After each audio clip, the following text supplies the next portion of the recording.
Hola, bienvenido a Laios, el devorador de mundos.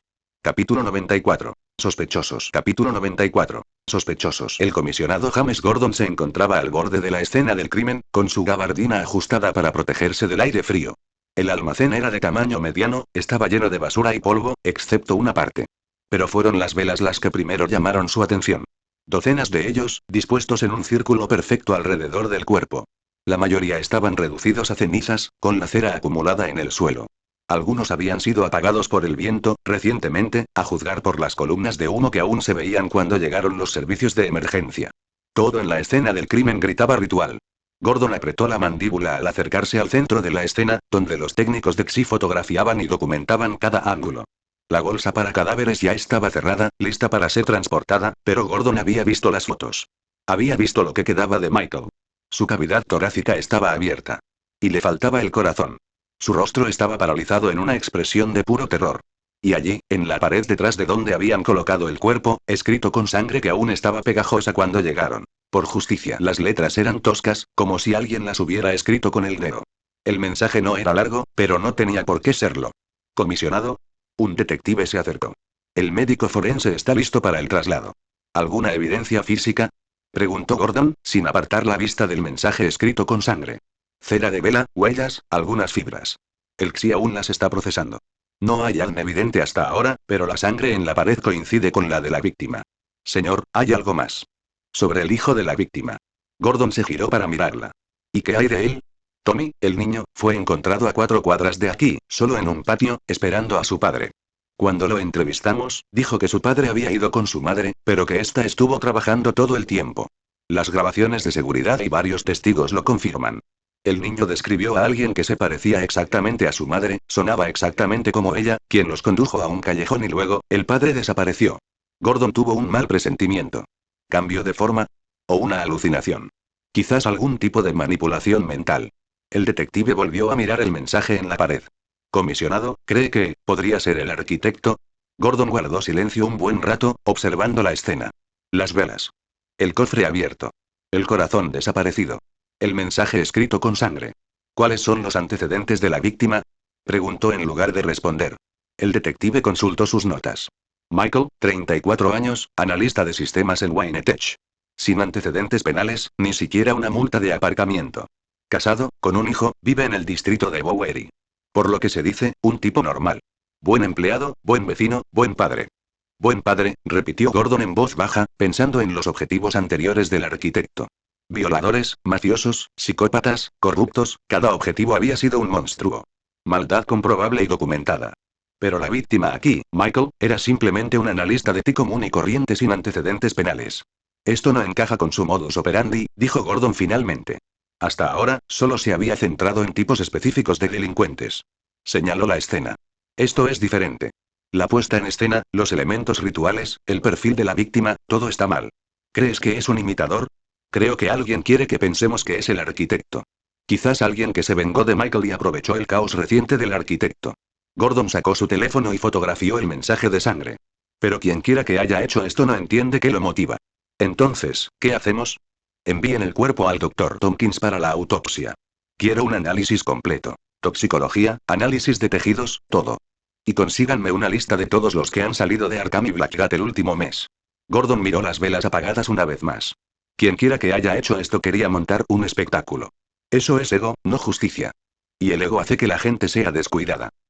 Oficina del médico forense de Ciudad Gótica. La doctora Leslie Tompkins se quitó los guantes de látex con un chasquido y los arrojó al contenedor de residuos biológicos. Detrás de ella, el cuerpo de Michael yacía en la mesa de exploración con la incisión inhabitual para la autopsia. Gordon permaneció junto a la ventana de observación, con los brazos cruzados, esperando los resultados. ¿Y bien? Preguntó. La causa de la muerte es bastante sencilla. Traumatismo cardíaco catastrófico. Le extirparon el corazón en vida, basándose en los patrones de salpicaduras de sangre y el daño al tejido circundante. Leslie se acercó a la cabina de luz donde se exhibían las radiografías. Pero lo interesante es el método. Esto no fue extirpado. La incisión entre las costillas fue precisa, con un instrumento afilado, quizás un cuchillo. Quien lo hizo sabía mucho sobre el cuerpo humano. ¿Por qué dices eso? El asesino sabía exactamente dónde cortar para acceder al corazón con mínima interferencia de la estructura ósea. Leslie abrió otra pantalla con imágenes microscópicas. Pero esto es lo realmente inquietante. Señaló una serie de gráficos y números que no significaban nada para Gordon. Estos son los niveles hormonales de la sangre de la víctima. Específicamente, hormonas del estrés. Cortisol, noradrenalina, adrenalina. La expresión de Leslie era preocupada. Jim, llevo 20 años haciendo esto. Pero nunca había visto algo así. ¿Cómo qué? ¿Esta cantidad de y noradrenalina en su sangre? Las concentraciones son desorbitadas. El pobre hombre debió de estar aterrorizado justo antes de morir. No solo asustado, sino con un terror primario, abrumador, que lo inundaba todo. Su cuerpo estaba en plena reacción de lucha o huida, con todos sus receptores del miedo activados al máximo. Gordon se acercó para mirar los números, aunque seguían sin decirle mucho. ¿Será por haberle extirpado el corazón? Eso causaría reacciones de dolor, reacciones de shock, pero no este perfil hormonal específico. Es puro miedo, Jim. Un terror psicológico intenso y sostenido que duró lo suficiente como para saturar por completo su sistema. Leslie lo miró a los ojos. Lo que sea que este hombre haya visto o experimentado antes de morir, le rompió el cerebro. Su respuesta de miedo se vio forzada más allá de lo que debería ser normalmente posible. Gordon guardó silencio, asimilando la información. ¿Aterrorizado de qué, exactamente? Eso es lo que no puedo decirte. No hay evidencia de tortura más allá de la última herida. No hay señales de abuso físico prolongado. No hay drogas en su organismo que puedan causar alucinaciones o paranoia. Leslie mostró otra imagen. Un primer plano del rostro de Michael. Incluso muerto, su expresión mostraba rastros de ese terror final. Lo que sea que lo asustó tanto, fue psicológico. Algo que vio, o creyó ver. Algo que lo atemorizó más de lo que un ser humano debería ser capaz de sentir. Gordon miró fijamente el rostro del muerto, pensando en la descripción de Tommy. Su madre, que no era su madre. La figura que podía hacer que un niño viera a su propio padre en el rostro de un desconocido. Alguien que pueda hacer que la gente vea cosas, dijo Gordon en voz baja. Alguien que pueda manipular la percepción. Hacerte ver tus peores miedos. El apartamento de Alex Thorne. Alex estaba sentado en su escritorio, la pantalla de la computadora portátil proyectaba una luz azul sobre su rostro en la habitación oscura. A su alrededor había papeles esparcidos. Impresiones de fotos de la escena del crimen, el informe preliminar del médico forense que había adquirido mediante una cuidadosa infiltración en la base de datos del GCPG, artículos de noticias sobre el asesinato. Particularmente interesante fue la foto del mensaje de sangre. Por justicia. Los dedos de Alex tamborileaban sobre el escritorio mientras lo estudiaba. Esto fue una imitación burda. Alguien intentó copiar sus métodos sin entenderlos. La víctima también lo molestaba. Ya había realizado una investigación completa de los antecedentes de Michael. Analista de sistemas. Sin antecedentes penales. Sin vínculos con el crimen organizado ni la corrupción. Sin evidencia de abuso, violencia ni explotación. No valía la pena matarlo por eso. Ciertamente no era justicia. Alex abrió otra ventana. Una lista que había recopilado a partir de registros públicos y bases de datos institucionales cuidadosamente pirateadas. Liberados y fugitivos recientes de los diversos centros penitenciarios y psiquiátricos de Gotham. Si este asesino no hubiera venido de fuera de la ciudad, probablemente habría venido de dentro de una de estas instituciones. La lista era más larga de lo que esperaba. Ronald Dillon, Cornelius Skirk, Jackson Pressey Irving, la lista continuaba, 7 nombres en total. Cada uno con su propia historia de violencia, enfermedad mental o ambas. Alex se reclinó en su silla, con expresión pensativa. ¿Cuántas de estas personas reciben realmente tratamiento? ¿Cuántas simplemente aprendieron a comportarse como debían y a decir lo correcto para convencer a los médicos y a las juntas de libertad condicional de que habían cambiado? La pregunta era retórica.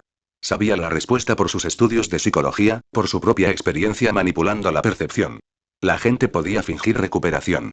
Podía ocultar su verdadera naturaleza tras máscaras de sumisión y cooperación. Y si uno de ellos hubiera decidido matar en su nombre, utilizando su filosofía como justificación de su propia patología, había construido algo con la personalidad del arquitecto. Un tipo específico de justicia, brutal pero con propósito.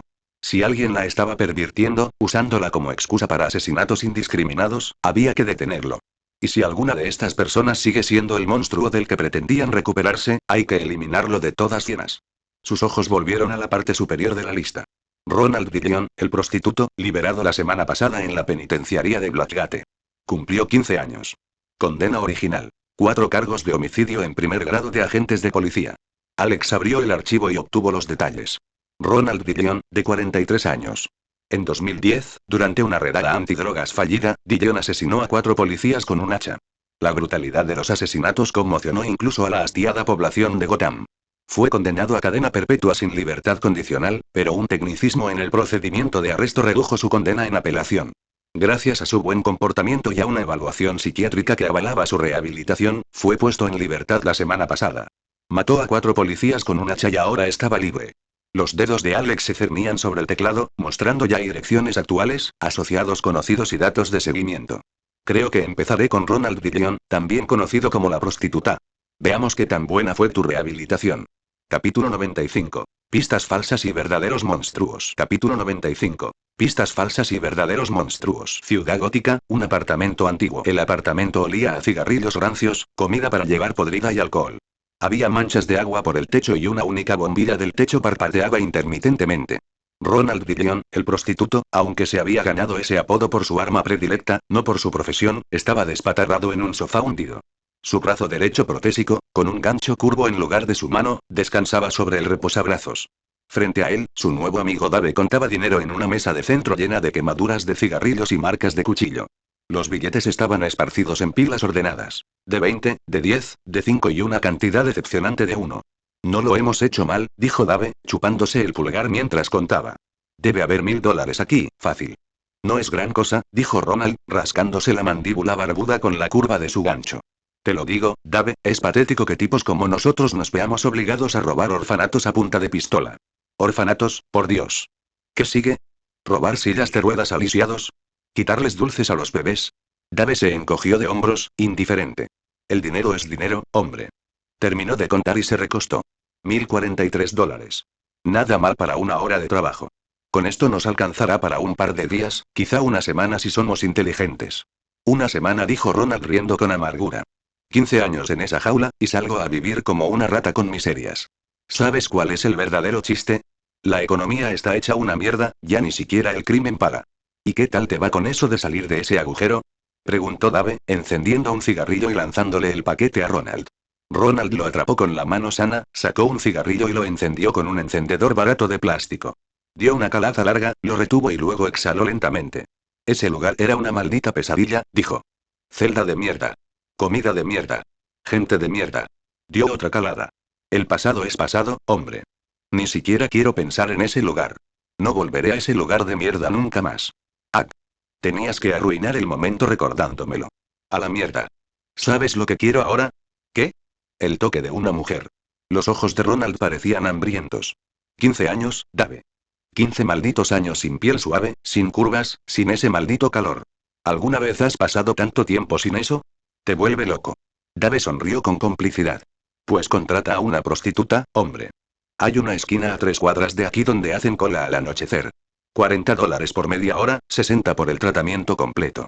Ronald hizo un sonido despectivo, agitando su gancho en un gesto de desprecio. No. Esas viejas prostitutas se han usado más que un torniquete del metro. Necesito algo nuevo, Dave. Algo que no haya circulado como un porro en una fiesta. Lo fresco cuesta más. No quiero pagar. La sonrisa de Ronald se torció lentamente. ¿Recuerdas a aquella chica del orfanato? La joven que se escondió detrás de aquella monja gorda. 16, quizá 17. Tenía esa mirada de miedo cuando le apunté con el arma. Todo es miedo e inocencia. Se inclinó hacia adelante. Eso es lo que necesito. Carne fresca. La expresión de Dave cambió. Ron, tío, acabamos de salir. Si empiezas a hacer ese tipo de cosas, te meterán de vuelta enseguida, solo si me atrapan. Ronald se puso de pie, estirándose, y su gancho reflejó la luz parpadeante. Y además, ahora soy mucho más listo. Tendré más cuidado. Sé lo que, un golpe a la puerta. Ambos hombres se quedaron congelados. ¿Esperabas a alguien? Susurró Dave. Ni hablar. Ronald se dirigió a la puerta, con la mano agarrada a la espalda. ¿Quién sabe que estamos aquí?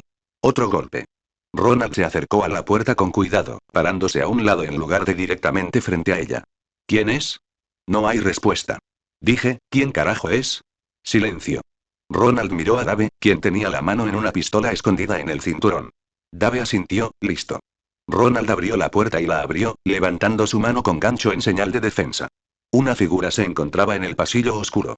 De estatura media. Vestía de negro. Su rostro se escondía entre las sombras. ¿Qué quieres, muchacho? Preguntó Ronald, intentando sonar amenazante. Se rascó la barbilla con el gancho, intentando intimidar mostrando su brazo metálico. ¿Perdiste? ¿Buscas a alguien?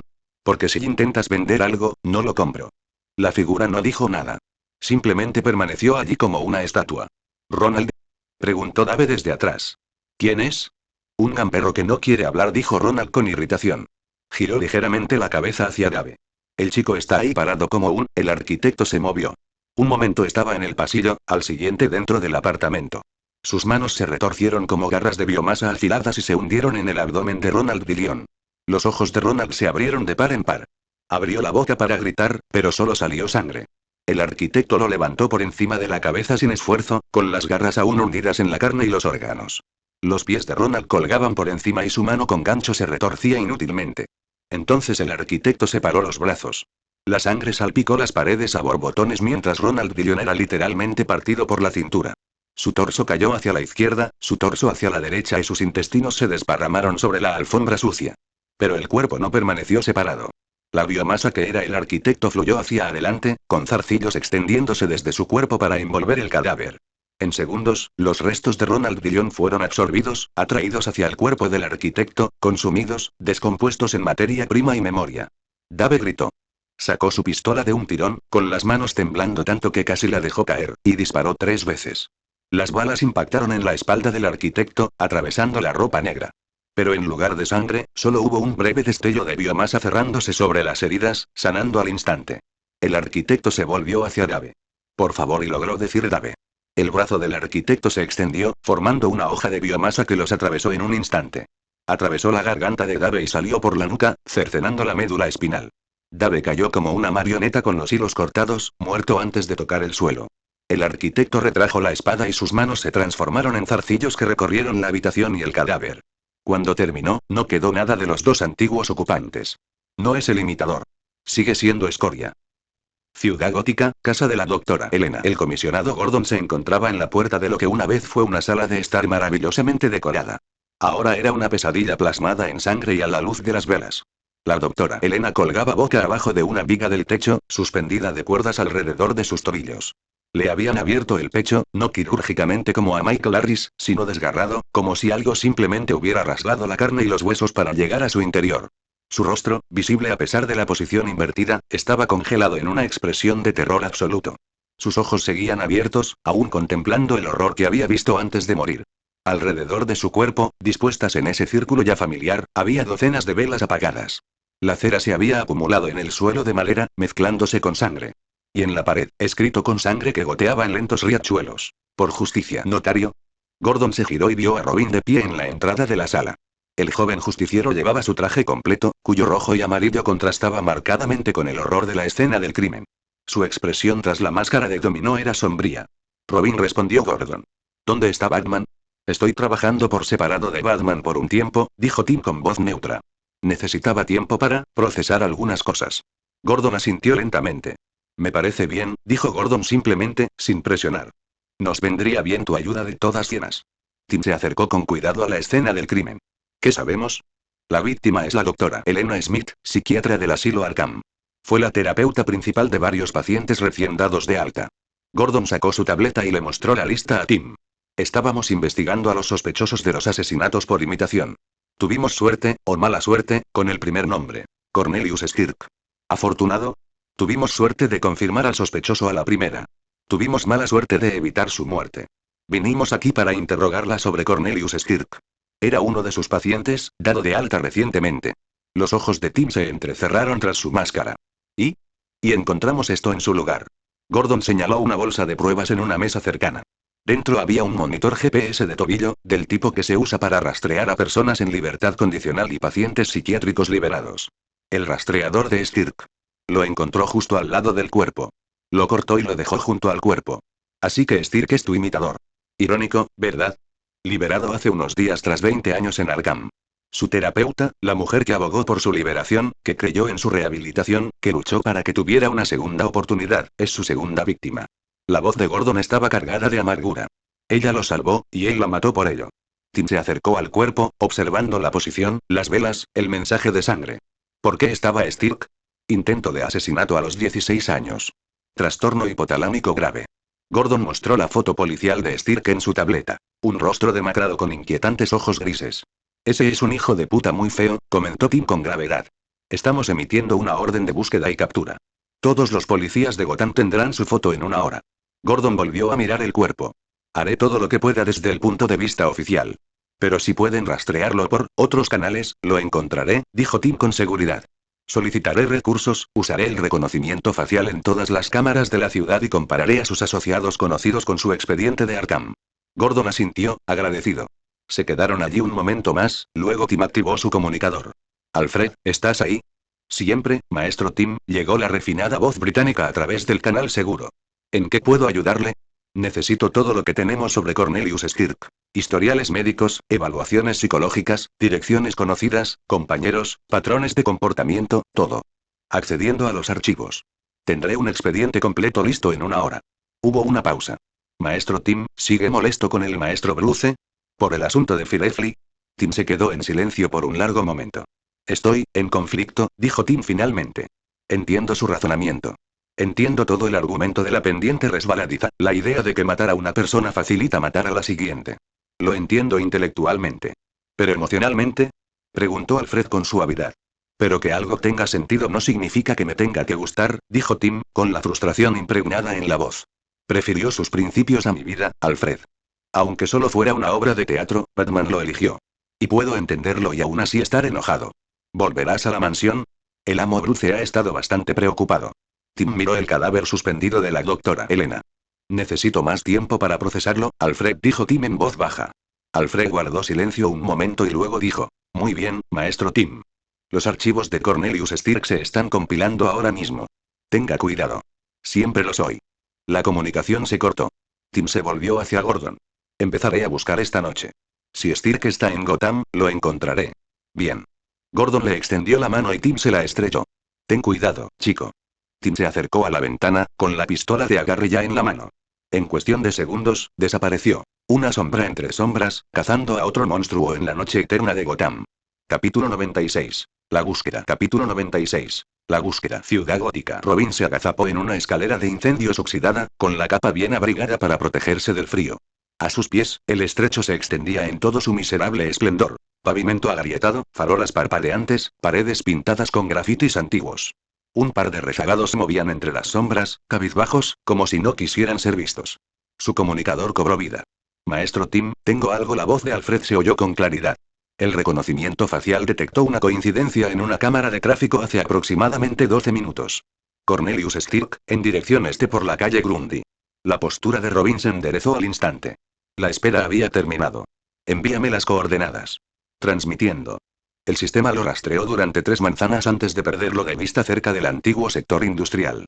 Basándome en su trayectoria y el tiempo transcurrido, he calculado un radio de búsqueda probable.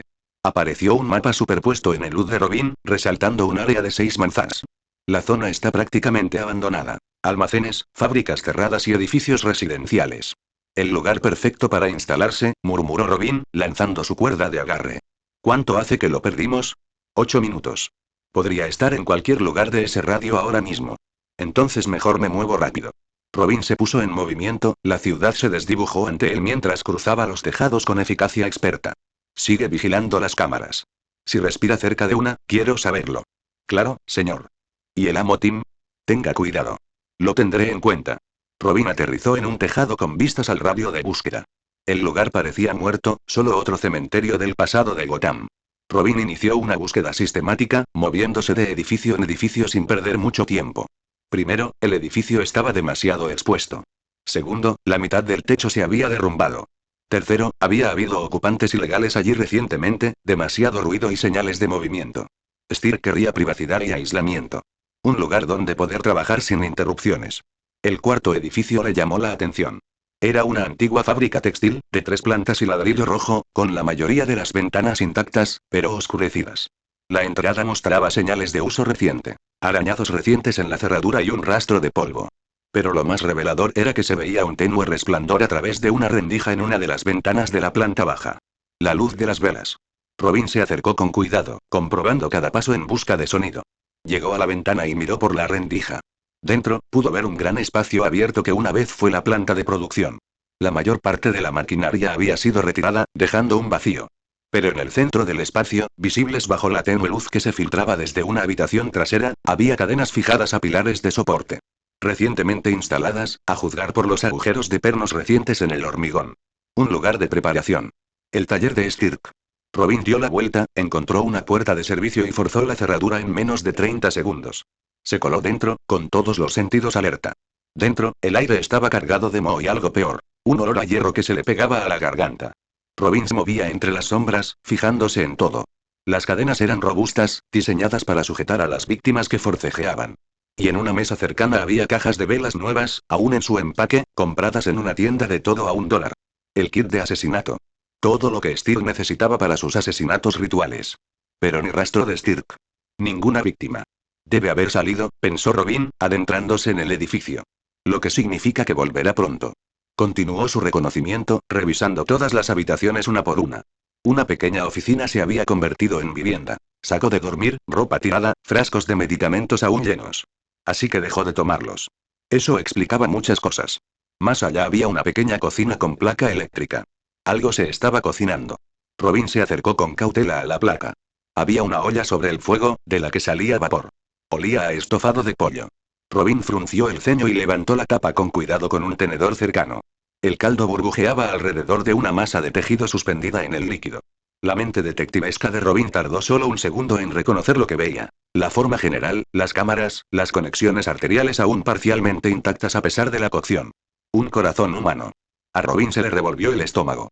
Había visto muchos horrores en su época como Robin, pero había algo particularmente grotesco en ver un órgano tratado como alimento, cocinándose a fuego lento en una olla como una receta de pesadilla. Usó el cucharón para moverlo ligeramente, confirmando lo que ya sabía. Probablemente era el corazón de la doctora Elena. Stirk lo había conservado. Y ahora lo estaba cocinando. Robin volvió a colocar la tapa con cuidado y su mente estaba acelerada. Stirk definitivamente estaba usando ese lugar. La pregunta era cuándo, pasos. Pesado, arrastrando. Viene de la entrada principal. Robin se movió de inmediato, apagó su linterna y se pegó a la pared junto a la puerta que conducía a la planta principal de la fábrica. Su mano se dirigió a su bastón Bo, extendiéndolo con un suave clic. Los pasos se hicieron más fuertes, acompañados de un segundo sonido. Algo arrastrado por el hormigón. Un cuerpo. A través de la puerta, Robin vio a Cornelius Stirk salir a la planta principal de la fábrica. Era exactamente como lo mostraba su foto policial. Demacrado, pálido y con esos inquietantes ojos grises. Arrastraba a un hombre inconsciente por los brazos. La víctima tendría unos 40 años, vestía uniforme de guardia de seguridad y un moretón creciente en la sien sugería cómo Stirk lo había incapacitado. Robin observó cómo Stirk colocaba al hombre debajo de las cadenas y luego metódicamente comenzó a asegurarlo, primero las muñecas, luego los tobillos, tensando las cadenas hasta que la víctima quedó suspendida en posición de pie, con los brazos abiertos y completamente indefensa. La cabeza del guardia colgaba hacia adelante, aún inconsciente, pero respirando. Por ahora. Stirk retrocedió un paso, examinando su obra como un artista revisando un lienzo. Luego se acercó a la mesa con las velas y empezó a abrir cajas, tarareando desafinadamente mientras las ordenaba en círculo. Robin calculó los ángulos. Stirk estaba de espaldas, concentrado en su ritual de preparación. Si Robin se movía ahora, si se acercaba rápido y sigiloso por detrás, podría derribar a Stirk antes de que el criminal pudiera defenderse. Robin observaba desde las sombras, tenso pero listo. Stirk estaba agachado cerca, con el cuchillo brillando a la luz de las velas mientras se inclinaba hacia el guardia. Su mano libre rozó el rostro del hombre casi con ternura, como si estuviera a punto de despertarlo. Es hora de levantarse, susurró Stirk. La hoja se inclinó ligeramente mientras hablaba, y fue entonces cuando sucedió. En el brillo de espejo de la superficie del cuchillo, un leve movimiento parpadeó detrás de él. Una sombra que no pertenecía allí. Petirrojo. Stirk se quedó paralizado. Ladeó la cabeza apenas un poco y sus ojos se dirigieron al reflejo. Entonces, en voz tan baja que Robin no pudo oírlo, Stirk murmuró, «Ah, te veo». Él sonrió. Robin se acercó lentamente desde atrás, completamente inconsciente de que su escondite ya había desaparecido. Y fue entonces cuando Stirk se dio la vuelta. Pero ya no era Stirk el que estaba allí. Era Batman. La capucha. La armadura. La presencia fría e imponente que podía hacer vacilar incluso al peor de Gotham. Cada detalle era impecable. Desde la forma en que caía la capa hasta el tono exacto de la armadura. Tim, dijo la voz de Batman, y era exactamente lo que buscaba. El gruñido, el tono, la decepción subyacente. Retírate. Yo me encargo. La mente consciente de Robin gritó que estaba mal. Pero su cuerpo dudó. Solo por una fracción de segundo. Lo suficiente para ver a Batman levantar el arma. No, espera, Batman no usa armas, esto está mal. El disparo fue ensordecedor en el espacio cerrado. El fuego explotó en el muslo izquierdo de Robin cuando la bala atravesó el músculo. Su pierna se dobló al instante, y así, Batman se hizo añicos. Batman desapareció, reemplazado por la figura demacrada de Stirk, parado allí con la pistola humeante. Ahí está, susurró Stirk, con las pupilas dilatadas mientras se alimentaba visiblemente del miedo y el dolor de Robin. Ese hermoso momento de confusión. De traición. Oh, qué exquisito. Robin intentó recuperarse y alzó su bastón a pesar del dolor en la pierna, pero su extremidad herida no pudo soportar su peso adecuadamente. Tropezó contra el marco de la puerta. Stirk se movió rápido, imposiblemente rápido para alguien tan demacrado, y giró el arma, agarrándola por el cañón. El mundo se volvió blanco cuando la culata impactó en la nuca de Robin. Su bastón cayó al suelo de concreto y sus piernas cedieron por completo. Lo último que vio Tim Drake antes de que la oscuridad lo alcanzara fue el rostro de Cornelius Stirk, esos ojos grises brillando de satisfacción y hambre. Entonces nada. Nota. Batman fue eliminado por Stirk de la misma manera en los cómics. Mi amigo Tim tiene que sufrir de nuevo por la trama. Capítulo 97. Discípulo y maestro. Capítulo 97. Discípulo y maestro. Tim Drake recuperó la consciencia junto con oleadas de dolor. La cabeza le palpitaba donde Stirk lo había golpeado y el muslo le ardía donde la bala le había desgarrado el músculo, y sentía la sangre pegajosa y cálida empapando su traje. Intentó mover las manos y no pudo. Cadenas. Cadenas pesadas alrededor de sus muñecas, que le estiraban los brazos hacia ambos lados. Más cadenas alrededor de sus tobillos. Estaba suspendido de pie, apenas podía tocar el suelo con los dedos de los pies. Tim forzó sus ojos para abrirlos. Estaba en el centro de la fábrica. Las velas lo rodeaban. Un campo de exterminio ritualístico. Y sentado en el suelo, a unos 3 metros de distancia, con las piernas cruzadas como un niño en un picnic, estaba Cornelius Stirk. Tenía un cuenco en las manos. La olla de la cocina, se dio cuenta Tim con horror. Stirk se llevó una cuchara a la boca, masticó pensativo y luego tragó con expresión de satisfacción. Exquisito, murmuró Stirk para sí mismo. El tejido sazonado con miedo tiene una textura única. Fibroso, pero tierno. Y el sabor, tomó otra cucharada. Como cobre y desesperación, con un toque de arrepentimiento. El estómago de Tim se revolvió. ¿Por qué? ¿Por qué coméis los corazones? Stirk levantó la vista y una sonrisa se dibujó en su rostro demacrado. Por justicia, claro. ¿Justicia? Preguntó Tim sin poder disimular la incredulidad. ¿Cómo es justicia comerse el corazón de alguien? Stirk dejó la cuchara con cuidado. Porque comer el corazón alimenta mis poderes, Robin. ¿Lo entiendes? El miedo que cosecho, el terror que consumo, todo retroalimenta mis habilidades. Fortalece mis poderes. Mi alcance se amplía. Mi hambre se refina. Hizo un gesto con el cuenco. Entonces uso mis poderes para hacer justicia. Así de simple. Tomó una última cucharada, masticándola lentamente y saboreándola. Luego dejó el tazón a su lado y se levantó, limpiándose la boca con el dorso de la mano. Señal, pensó Tim desesperado, obligándose a concentrarse a pesar del dolor. Mi traje tiene una baliza de socorro automática gracias al reciente secuestro.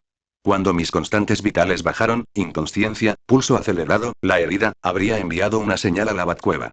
Alfred lo sabe. La ayuda está en camino. Solo necesito ganar tiempo. Stirk se acercó a una caja de cartón cercana y cogió un cuchillo. Probó el peso, dándole vueltas en la mano, y lo limpió con un paño pequeño que tenía cerca. Espera, si de verdad haces esto por justicia, explícame algo. Michael, el padre que mataste. ¿Y tu médico? ¿Qué justicia fue esa? Según mis investigaciones, son inocentes. Stirk hizo una pausa y miró a Tim con impaciencia. Michael asustó a su hijo. Así que conseguí justicia para él. Ahora ya no tendrá que preocuparse por su padre. Dio un paso más cerca. La doctora Elena fue, desafortunada. Cuando vio mi ubicación GPS cerca de la primera escena del crimen, me llamó. Me dijo que iba a contactar a la policía. Su expresión se endureció. Y cuando amenazó con enviar a la policía tras de mí, con encerrarme de nuevo en esa jaula, también se convirtió en una propagadora del miedo. El miedo genera miedo. Había que detenerlo. Entonces, ¿cualquiera que te cause miedo merece morir? Eso es una locura, Stirk. Eso no es justicia. Estás loco. Stirk entrecerró los ojos. Se acercó, con el cuchillo colgando a su costado. El miedo es el enemigo, Robin. El miedo es la enfermedad. Y basta de preguntas. Ya hemos hablado bastante. No está llena de sorpresas la vida. Stirk corrigió su voz exageradamente, y su voz volvió a adquirir ese tono monótono. Aquí estoy, cuerdo desde hace una semana, y el famoso Robin yace indefenso a mi merced. Apuesto a que ni los mejores médicos de Arkham imaginaron esto. Su paciente estrella, su historia de éxito, con el compañero de Batman encadenado y sangrando ante él. ¿Estás loco?, espetó Tim. El dolor y la frustración se reflejaban en su voz. La expresión de Stirk se transformó instantáneamente. La falsa amabilidad desapareció y fue reemplazada por rabia. ¿Loco? Los mejores médicos de Gotham me declararon cuerdo. Apto para caminar por las calles, para socializar. Me dieron papeles, Robin. Documentos oficiales que dicen que estoy rehabilitado, curado y a salvo. Agarró la barbilla de Tim, forzando el contacto visual. ¿Y te atreves a llamarme loca? Lo que hago es justicia. ¿Justicia, me oyes? Justicia. Tenga cuidado, señor, dijo Stirk, dando un paso adelante y dándole una bofetada en la cara a Tim con el revés de la mano. Retrocedió un paso y su expresión cambió de nuevo. Esa sonrisa inquietante regresó, más amplia, demasiado amplia. Aunque, claro, si lo que buscas es locura, su voz se redujo a un susurro. Locura te la puedo dar.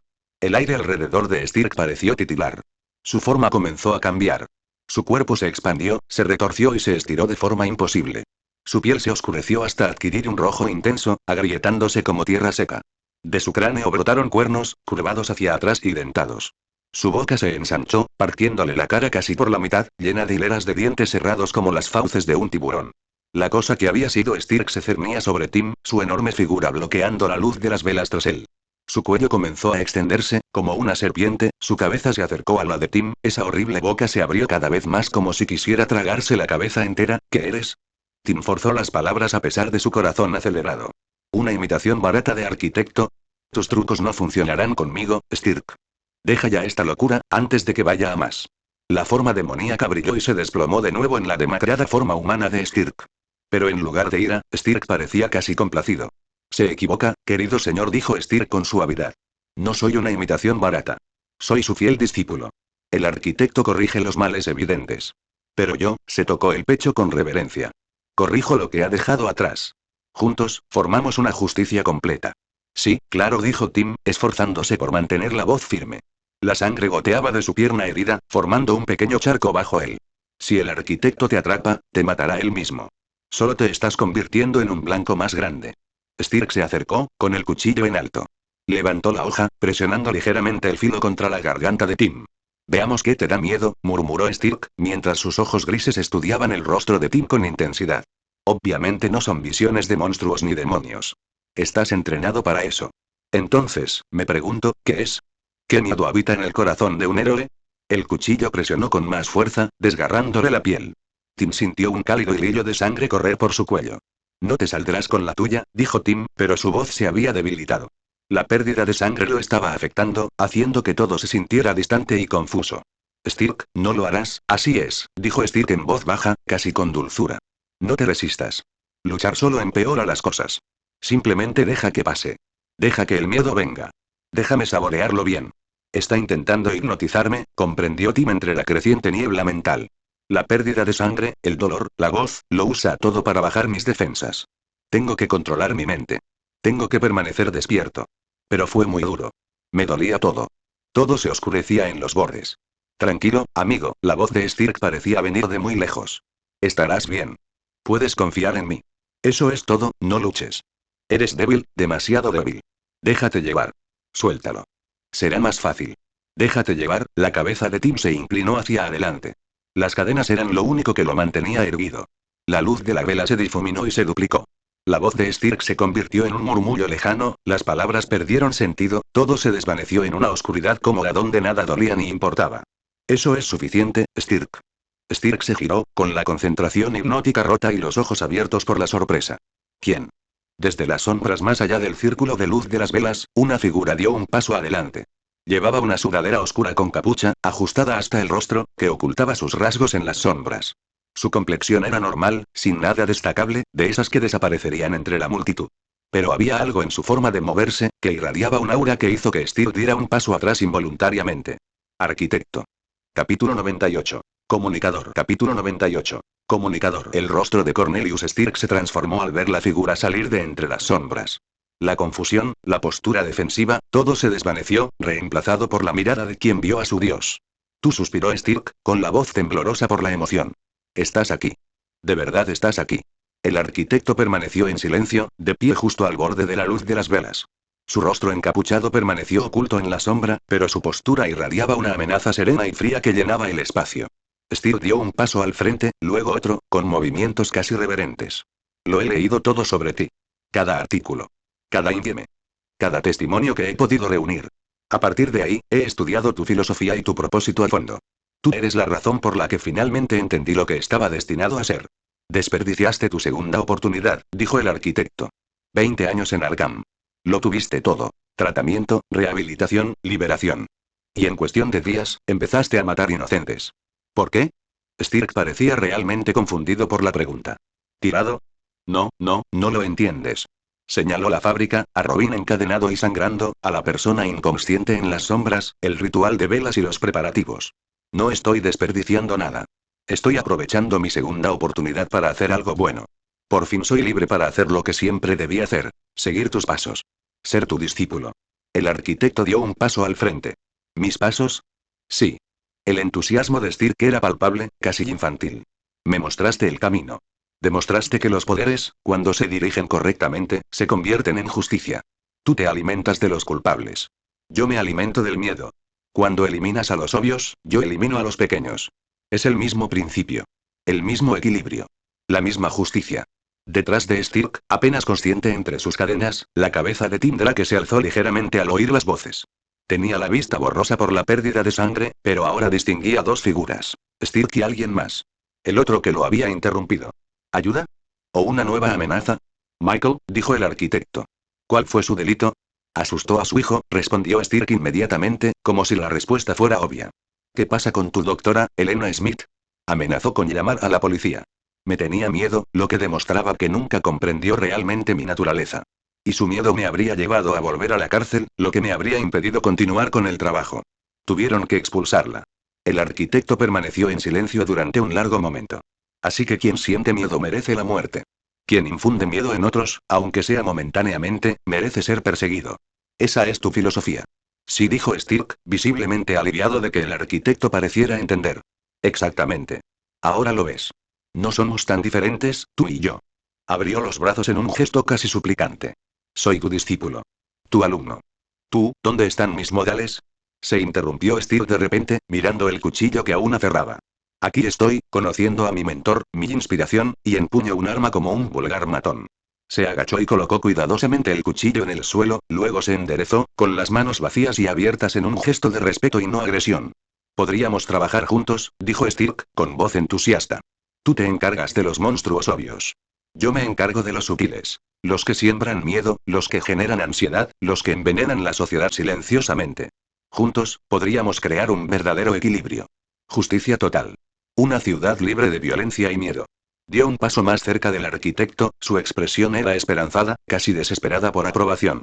¿No lo ves? No soy tu enemigo. Soy tu aliado. Tu compañero en esta obra sagrada. Podríamos, las manos del arquitecto comenzaron a cambiar. La transformación fue fluida. Sus dedos se alargaron, y las puntas se afilaron hasta convertirse en garras negras y afiladas que brillaban a la luz de las velas. La biomasa onduló bajo su piel, transformándose en armas diseñadas con un solo propósito: matar. La expresión de Stirk se ensombreció. ¿Qué estás haciendo? No entiendes nada de lo que soy, dijo el arquitecto en voz baja. Todo lo que hago. No, dijo Stirk, negando con la cabeza y retrocediendo un paso. No, seguí tu filosofía. Entendí el mensaje. Que quienes sirven al equilibrio deben aceptar su naturaleza, que alimentarse de los culpables es justo, que, mi objetivo son los monstruos, interrumpió el arquitecto. Depredadores. Personas que torturan, violan, asesinan y corrompen. Personas a las que el sistema no ha podido detener. Personas cuya culpa es absoluta y cuyas víctimas claman justicia. Dio otro paso al frente, flexionando las garras. Estás matando gente por el delito de tener miedo. Por gritarles a sus hijos. Por hacer su trabajo de psiquiatras. Has tergiversado todo lo que defiendo para justificar tu patología. Pero, la voz de Stirk se quebró. Pero sigo haciendo justicia.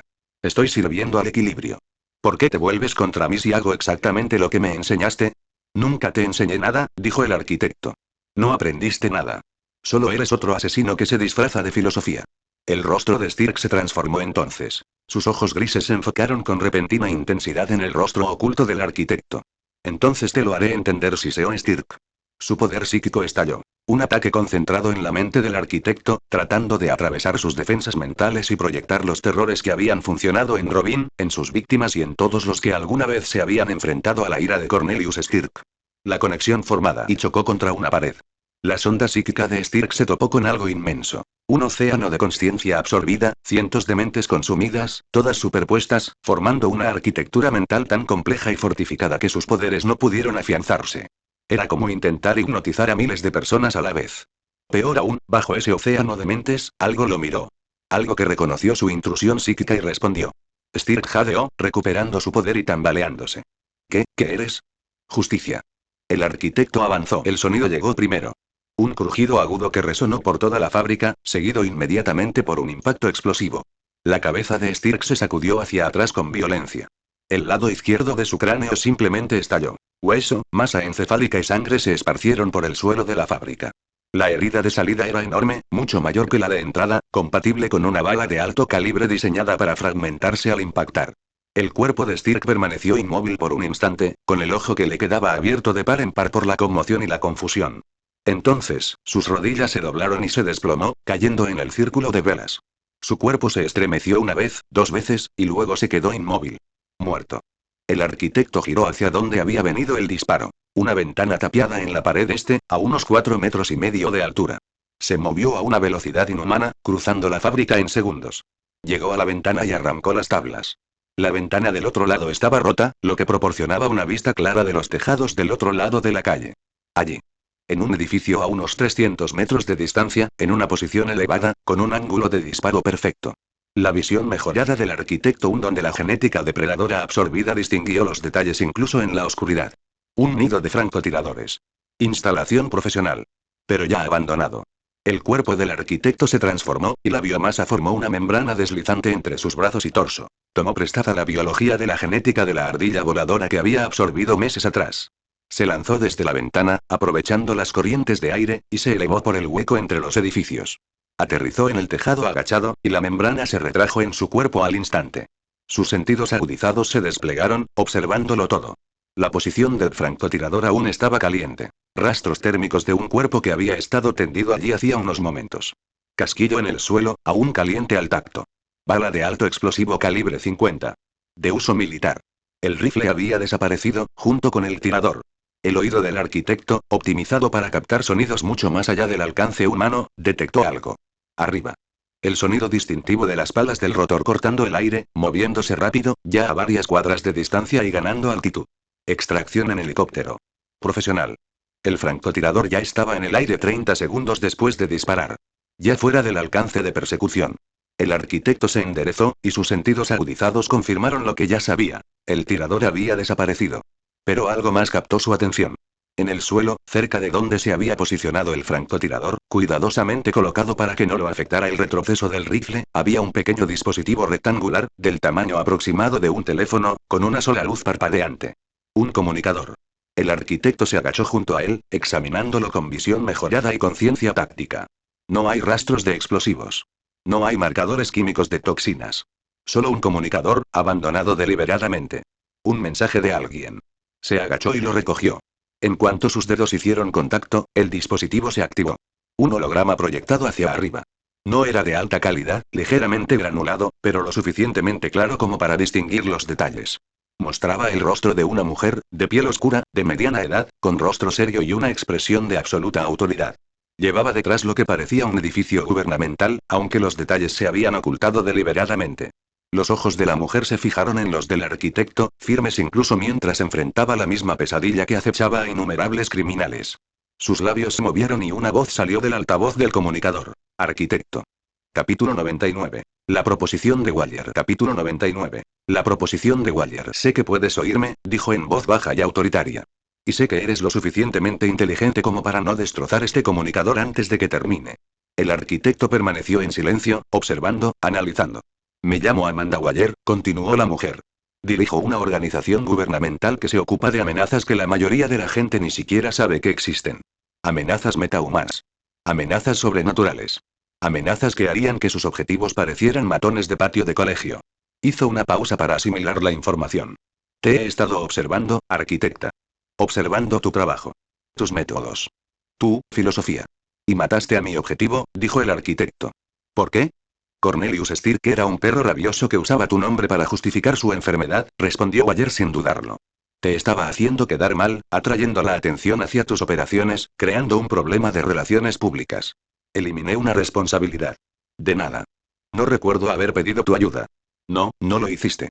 Waller se inclinó ligeramente hacia adelante, con expresión intensa. Pero es precisamente por eso que te contacto ahora. Estás operando en solitario, enfrentándote a lo peor de Gotham, marcando una diferencia real. Pero estás pensando en pequeño, arquitecto. Gotham es una sola ciudad. Estados Unidos tiene docenas como esta. El mundo tiene cientos. Vaya al grano. Los labios de Wire se curvaron en algo que podría haber sido una sonrisa. Quiero que trabajes para mí. Oficialmente. Únete a la Fuerza de Tareas Décimo, una unidad encubierta que gestiona situaciones demasiado sucias para héroes convencionales, demasiado complejas para operaciones militares estándar. Tendrías recursos, inteligencia, apoyo. Y lo más importante, tendrías objetivos. Monstruos de verdad. De esos que amenazan la seguridad nacional, matan a miles y operan fuera del alcance de la ley. El arquitecto ladeó levemente la cabeza. ¿Y a cambio? Trabajas bajo mi autoridad, dijo ayer simplemente. Puedes hacer lo que mejor sabes hacer. Eliminar el mal del mundo, pero al servicio de algo más grande que tu venganza personal. Al servicio de la seguridad de Estados Unidos. ¿Por qué yo? Wire hizo una pausa y luego dijo en voz baja. Porque te entiendo. Por primera vez, algo apareció en el rostro de Wire. Hace 23 años, mi esposo y mi hija fueron asesinados. Un allanamiento de morada. 3 hombres drogados con PCP irrumpieron en nuestra casa buscando dinero para la droga. Mi esposo intentó protegernos. Lo mataron primero. Lo golpearon hasta la muerte con un bate de béisbol mientras mi hija y yo nos escondíamos en el armario. Entonces nos encontraron. Mi hija tenía 8 años. Tenía toda la vida por delante. Le dispararon en la cabeza porque no paraba de llorar.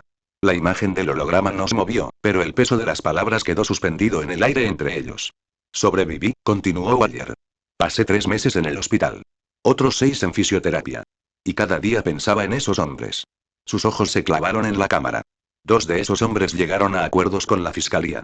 El tercero fue declarado incompetente para ser juzgado debido a una psicosis inducida por drogas. Los 3 salieron en libertad en menos de 5 años. Uno de ellos volvió a matar 6 meses después de su liberación.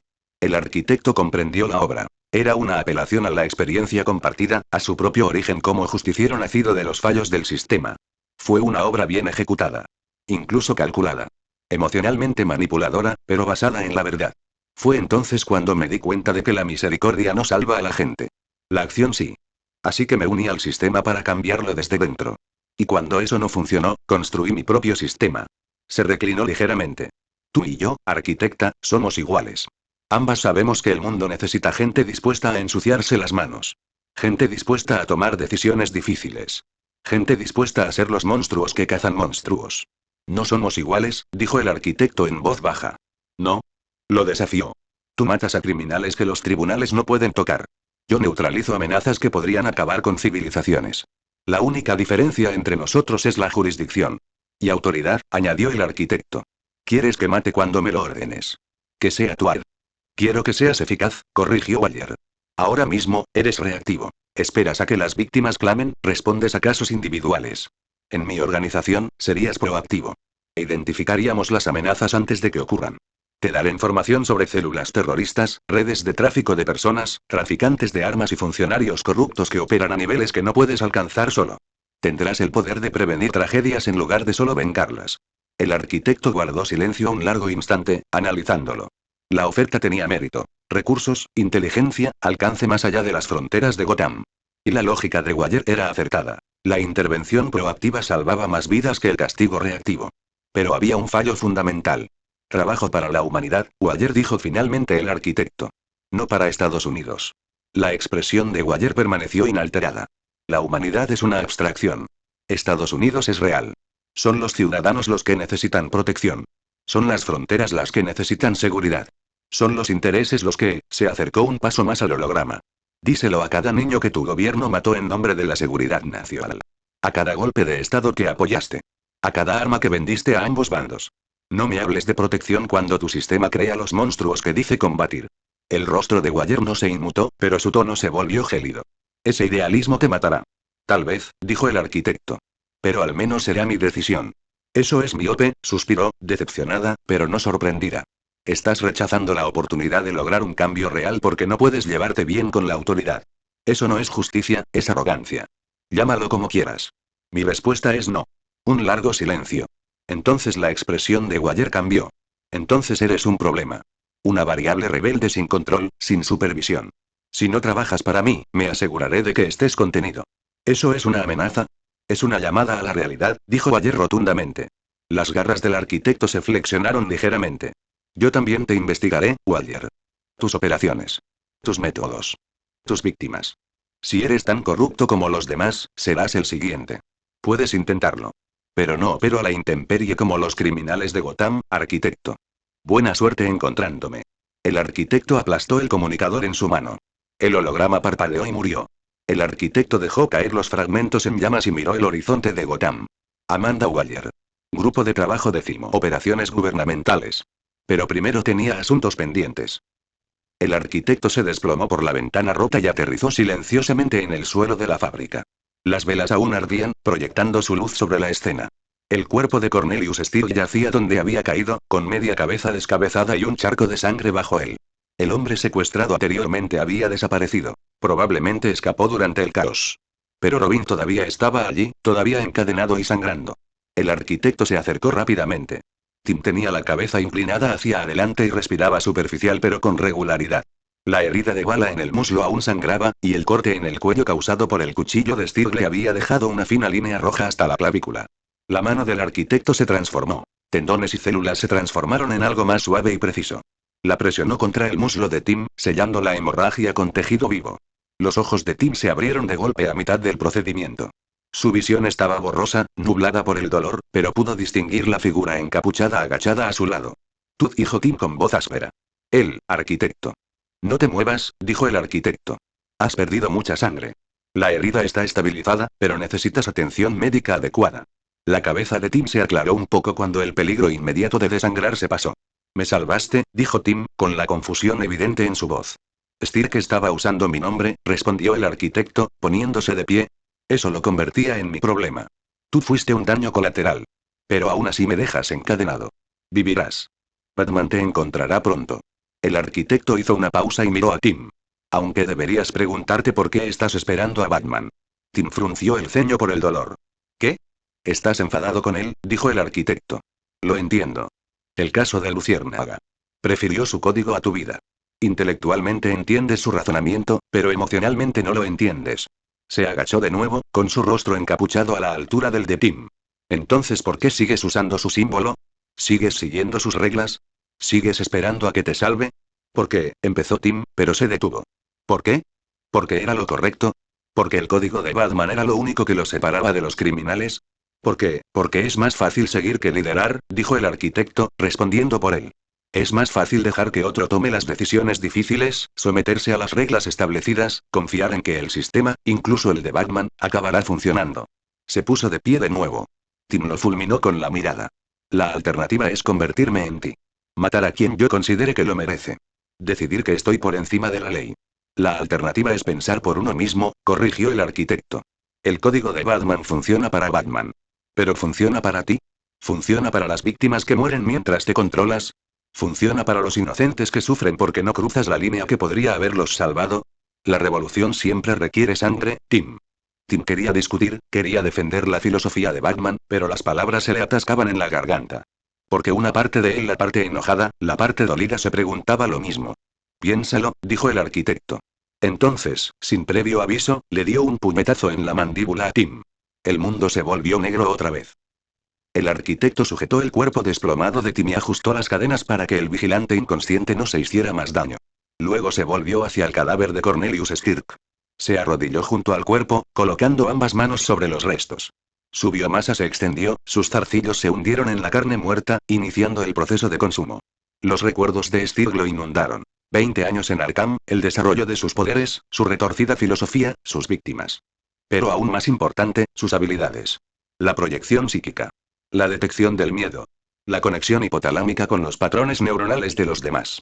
El arquitecto lo absorbió todo, incorporando la genética útil mientras filtraba la patología. El poder de Steele tenía potencial. La capacidad de proyectar ilusiones, interpretar las respuestas de miedo, manipular la percepción. En manos de alguien con un propósito en lugar de una enfermedad, podría ser una herramienta para la justicia. En cuestión de minutos, el cuerpo de Steele había desaparecido, absorbido por completo, sin dejar nada más que hormigón manchado de sangre y ropa vacía. El arquitecto se puso de pie, su biología ya integraba las nuevas habilidades, refinándolas, haciéndolas suyas. No eras un discípulo, le dijo al vacío donde había estado Steele. Solo eras un tanque sobreextendido. Mi filosofía fue solo un agujero conveniente que hiciste para aliviar la presión. Una forma de justificar el hambre que no podías controlar. Pero incluso si tus intenciones fueran retorcidas, tu poder me permitirá hacer más bien. Capítulo 100. Nuevos horizontes. Capítulo 100. Nuevos horizontes. Ciudad gótica, Cornerstone Café. El Cornerstone Café no era el tipo de lugar del que nadie presumiera de visitar. Aún así, tenía todo lo que la clase trabajadora de Gotham prefería. Muebles robustos, café fuerte, sin artificios estéticos. Alex Thorne estaba sentado junto a la ventana, observando a los peatones pasar apresuradamente mientras tomaba su segunda taza de café solo. Frente a él, el detective Joe Mama removía lentamente el azúcar en su taza. Tenía poco más de 40 años, las sienes le teñían de canas y unas arrugas de preocupación permanentes le enmarcaban los ojos. Todavía no puedo creer que hayas terminado tu carrera antes de tiempo, dijo Joe, sacudiendo la cabeza con admiración. Alex se encogió de hombros con modestia. La psicología se me dio de forma natural. Además, todas las experiencias que adquirí durante mis estudios me ayudaron mucho. Claro, repitió Joe con una leve sonrisa. Chico, he visto tus conferencias como invitado en la academia. La forma en que analizas la patología criminal, los patrones de comportamiento, la victimología. Tomó un sorbo de café. El departamento necesita a alguien como tú. Detective, agradezco la oferta, pero, escúchame, interrumpió Joe suavemente. No me refiero a unirme a la policía como policía de barrio. Me refiero a trabajar con nosotros como perfilador criminal. Asesorar en casos que requieren tu experiencia específica. Tenemos muchos detectives capaces de seguir las pruebas, pero nos falta gente capaz de meterse en la cabeza de un asesino y decirnos qué está pensando. Alex dejó su taza, eligiendo cuidadosamente sus palabras. Ya estoy trabajando con Bruce Wayne. Está financiando varias iniciativas de investigación psicológica, y yo estoy coordinando con sus diversas fundaciones benéficas. Es un puesto a tiempo completo. Joe asintió, sin sorprenderse. Sí, lo he oído. Se inclinó ligeramente hacia adelante. Pero Alex, lo que te ofrezco no es tiempo completo. Es según sea necesario. Tiempo parcial. Te llamamos cuando tenemos un caso que nos deja perplejos. Crímenes en serie, pruebas de comportamiento y algunos perfiles psicológicos. Vienes, nos das tu análisis, nos ayudas a atrapar a los malos y luego vuelves a tu trabajo en la Fundación Wayne. A tiempo parcial, repitió Alex, pensativo. Exactamente. Quizás una vez al mes. Quizás menos. Te pagaríamos como consultor independiente. No interferiría con tu otro trabajo y te daría experiencia práctica aplicando tu investigación a investigaciones en curso. Alex guardó silencio un momento, sopesando la oferta. Tener acceso oficial a los expedientes del GCPD, las escenas del crimen y las investigaciones sería valioso. Le daría razones legítimas para estar cerca de la actividad criminal, recabar información e identificar objetivos. Y reforzaría su fachada civil como psicólogo. ¿De qué tipo de casos estamos hablando?, preguntó Alex. Homicidios sobre todo. Crímenes con patrones. Cualquier cosa que permita entrar en la mente del perpetrador y resolver el caso. Joy sacó su teléfono y le mostró a Alex una foto. Una escena del crimen, cuerpos dispuestos siguiendo un patrón específico. Como esta del mes pasado. 3 víctimas, todas en poses idénticas, sin conexión aparente entre ellas. Nuestros detectives se toparon con un muro. Alguien con tu formación podría ver algo que nosotros pasamos por alto. Alex estudió la imagen. Ángulos, postura, simetría, intención. Esto es ritualista. No religioso, sino estético. Las poses son deliberadas y clásicas. Son las 3 gracias. Joe parpadeó. ¿El qué? Mitología griega. Arte renacentista. Tu asesino tiene formación en historia del arte. O experiencia en restauración. Están recreando algo. ¿Todo eso lo sacaste de una sola foto? Es lo que hago, dijo Alex simplemente, devolviéndole el teléfono. De acuerdo, detective. Haré consultoría a tiempo parcial. Pero necesito flexibilidad. Si la Fundación Wayne me necesita para algo urgente, eso tiene prioridad. Por supuesto. Nos adaptamos a su horario. Joe extendió la mano por encima de la mesa. Bienvenido al GCPD, consultor Thorne. Se dieron la mano, y Alex sintió el peso de otra capa añadiéndose a su identidad. Estudiante de psicología. Consultor de la Fundación Wayne. Perfilador del GCPD. Y debajo de todo, el arquitecto. Le pediré a Recursos Humanos que te envíe la documentación, dijo Joe, terminando su café. Una vez que esté procesada, te contactaré cuando tengamos algo que requiera tu experiencia. Estoy deseando que llegue, dijo Alex. Intercambiaron algunas bromas más. Joe preguntó por el apartamento de Alex preguntó por la familia de Joe, antes de que el detective mirara su reloj e hiciera una mueca.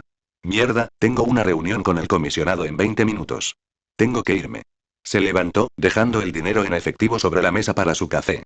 Gracias por aceptar esto, Alex. Creo que vas a marcar la diferencia.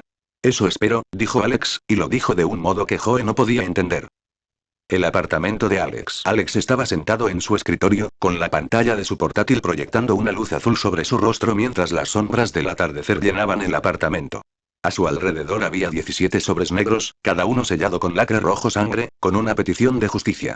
Cada uno representaba a alguien que clamaba por ayuda que el sistema no podía proporcionarle. Alex abrió el primer sobre y leyó rápidamente. Caso de violencia doméstica, esposo con 3 antecedentes, víctima con miedo a testificar. Sencillo. Lo apartó en una pila destinada a sus clones. Los duplicados de biomasa que podía crear y desplegar para manejar casos más sencillos mientras él se concentraba en amenazas más complejas. El segundo sobre. Malversación corporativa que provocó el colapso del fondo de pensiones, víctimas mayores que perdieron los ahorros de toda una vida. También delegado a un clon.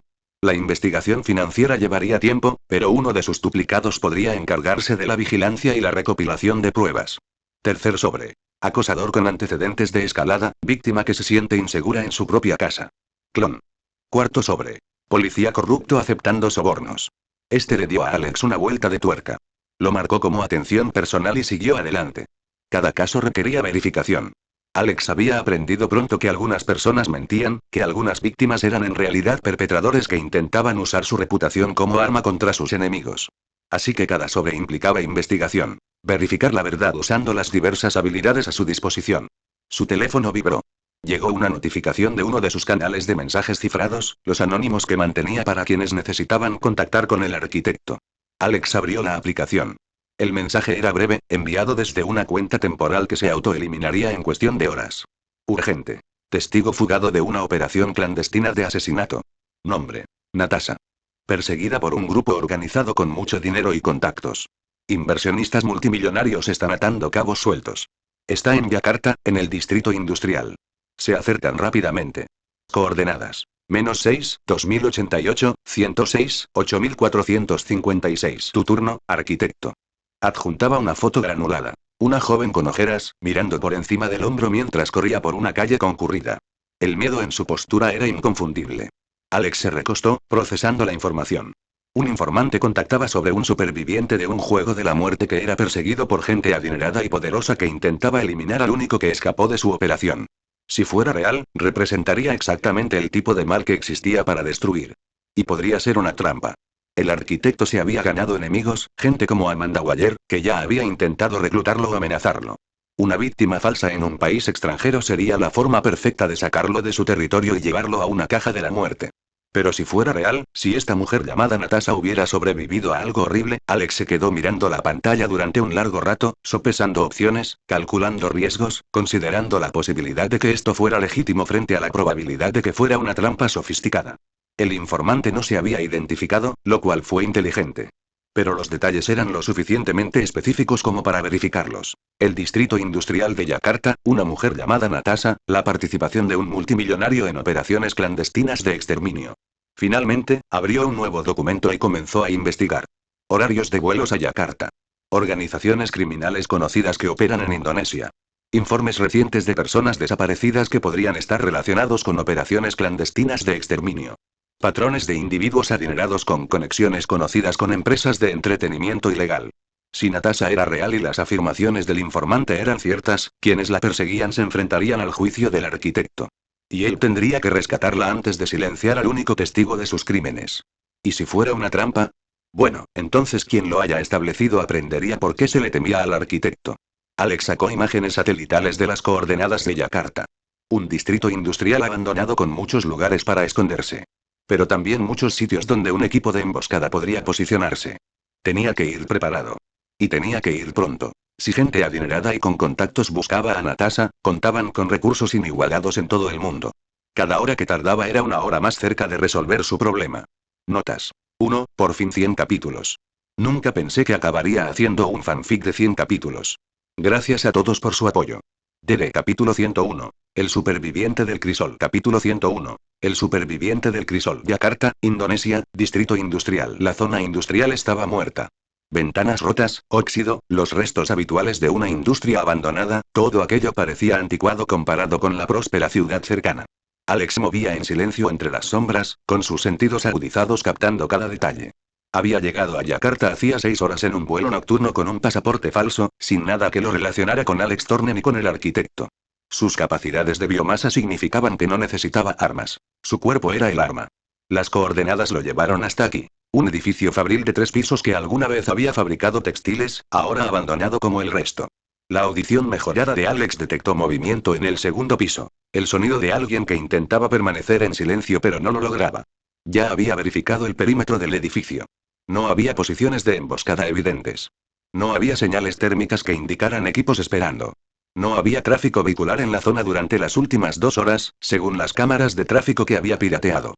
O bien esto era legítimo, o era la trampa más elaborada con la que se había topado. Alex entró por una puerta lateral, y la cerradura cedió a su manipulación de biomasa sin pensarlo 2 veces. Dentro estaba casi completamente oscuro, salvo por la luz de la luna que se filtraba a través de los agujeros del techo. Subió las escaleras en silencio. Su visión mejorada atravesó la oscuridad, pintando el mundo en tonos grises y plateados. Alex llegó al rellano del segundo piso y se detuvo, dejando que sus sentidos se expandieran. Allí, en lo que había sido la oficina de un supervisor, detrás de un escritorio volcado y posicionado de cara a la puerta. Una persona. Mujer, según el patrón respiratorio. Frecuencia cardíaca elevada, pero no presa del pánico. Señales reveladoras de alguien con un arma, esperando a ver si necesitaba usarla. Natasha, dijo Alex en voz baja. Estoy aquí para ayudar. Me envió el informante. Silencio. Entonces, una voz, ronca por el estrés y la deshidratación. Pruébalo. Dime algo que solo él sepa. Alex procesó el desafío. El informante no había proporcionado detalles específicos, solo coordenadas y una descripción básica. Pero si lo estaba poniendo a prueba, fue astuta al verificar que no era uno de los cazadores. No sé qué te dijo, admitió Alex, quedándose donde estaba, con las manos visibles y vacías. Recibí tus coordenadas, tu nombre y la información de que escapaste de una operación clandestina de exterminio dirigida por ricos inversores. ¿Qué te están buscando? ¿Que tienes pruebas? Podría ser cualquiera, respondió la voz. Quienes me persiguen tienen recursos. Podrían haber interceptado el mensaje y habernos tendido una trampa. Si yo fuera uno de ellos, ya estarías muerto, dijo Alex con sequedad. Te encontré. Estoy aquí. Si quisiera verte muerto, no estaría hablando. Una pausa. Entra en la luz. Donde pueda verte. Alex avanzó, entrando en un rayo de luz de luna que entraba por una ventana rota. Mantuvo las manos visibles y su postura no era amenazante. Una figura emergió de detrás del escritorio y Alex tuvo su primera mirada clara de Natasha. Tenía 20 y tantos años, era filipina o mestiza, con el pelo oscuro recogido en una coleta. Llevaba la ropa sucia y desgastada. Vaqueros, una chaqueta varias tallas más grande, botas desgastadas.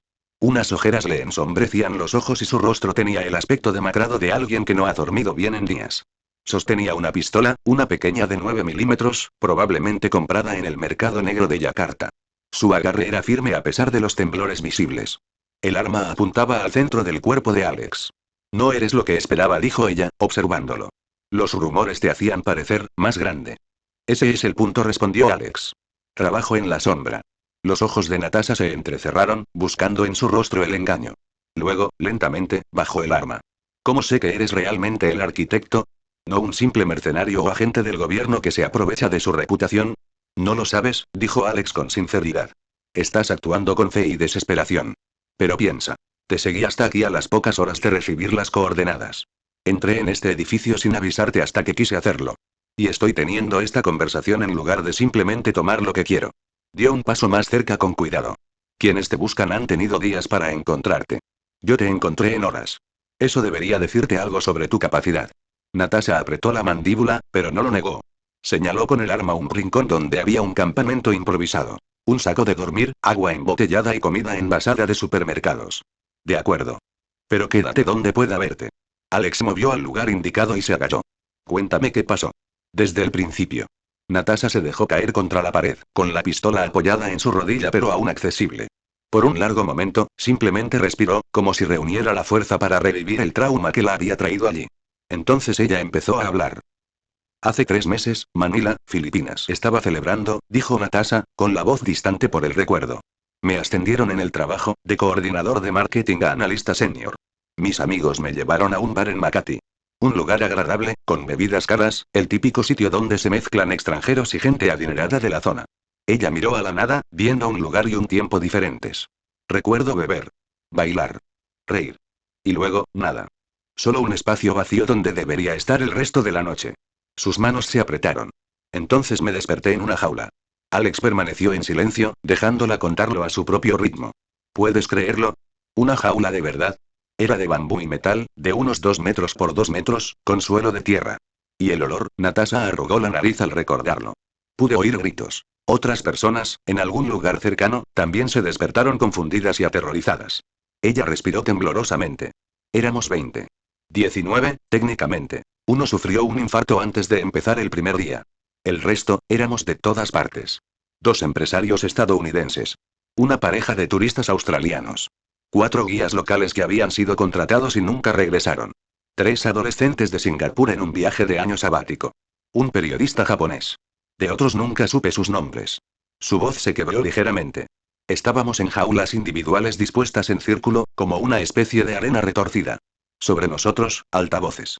A nuestro alrededor, jungla, jungla de verdad, espesa y oscura. ¿Dónde? Preguntó Alex. No lo sé. En algún lugar remoto. Una isla, quizá, o en lo más profundo del interior. La vegetación era tan densa que no se veía el cielo. El calor era agobiante. Todo parecía estar mal, como si ya no estuviéramos en el mundo normal. Con manos temblorosas cogió una botella de agua y bebió un largo trago. La voz salió por los altavoces esa primera mañana. Estaba distorsionada y sonaba procesada. Decía, Natasha cerró los ojos y recitó de memoria. Bienvenidos al crisol.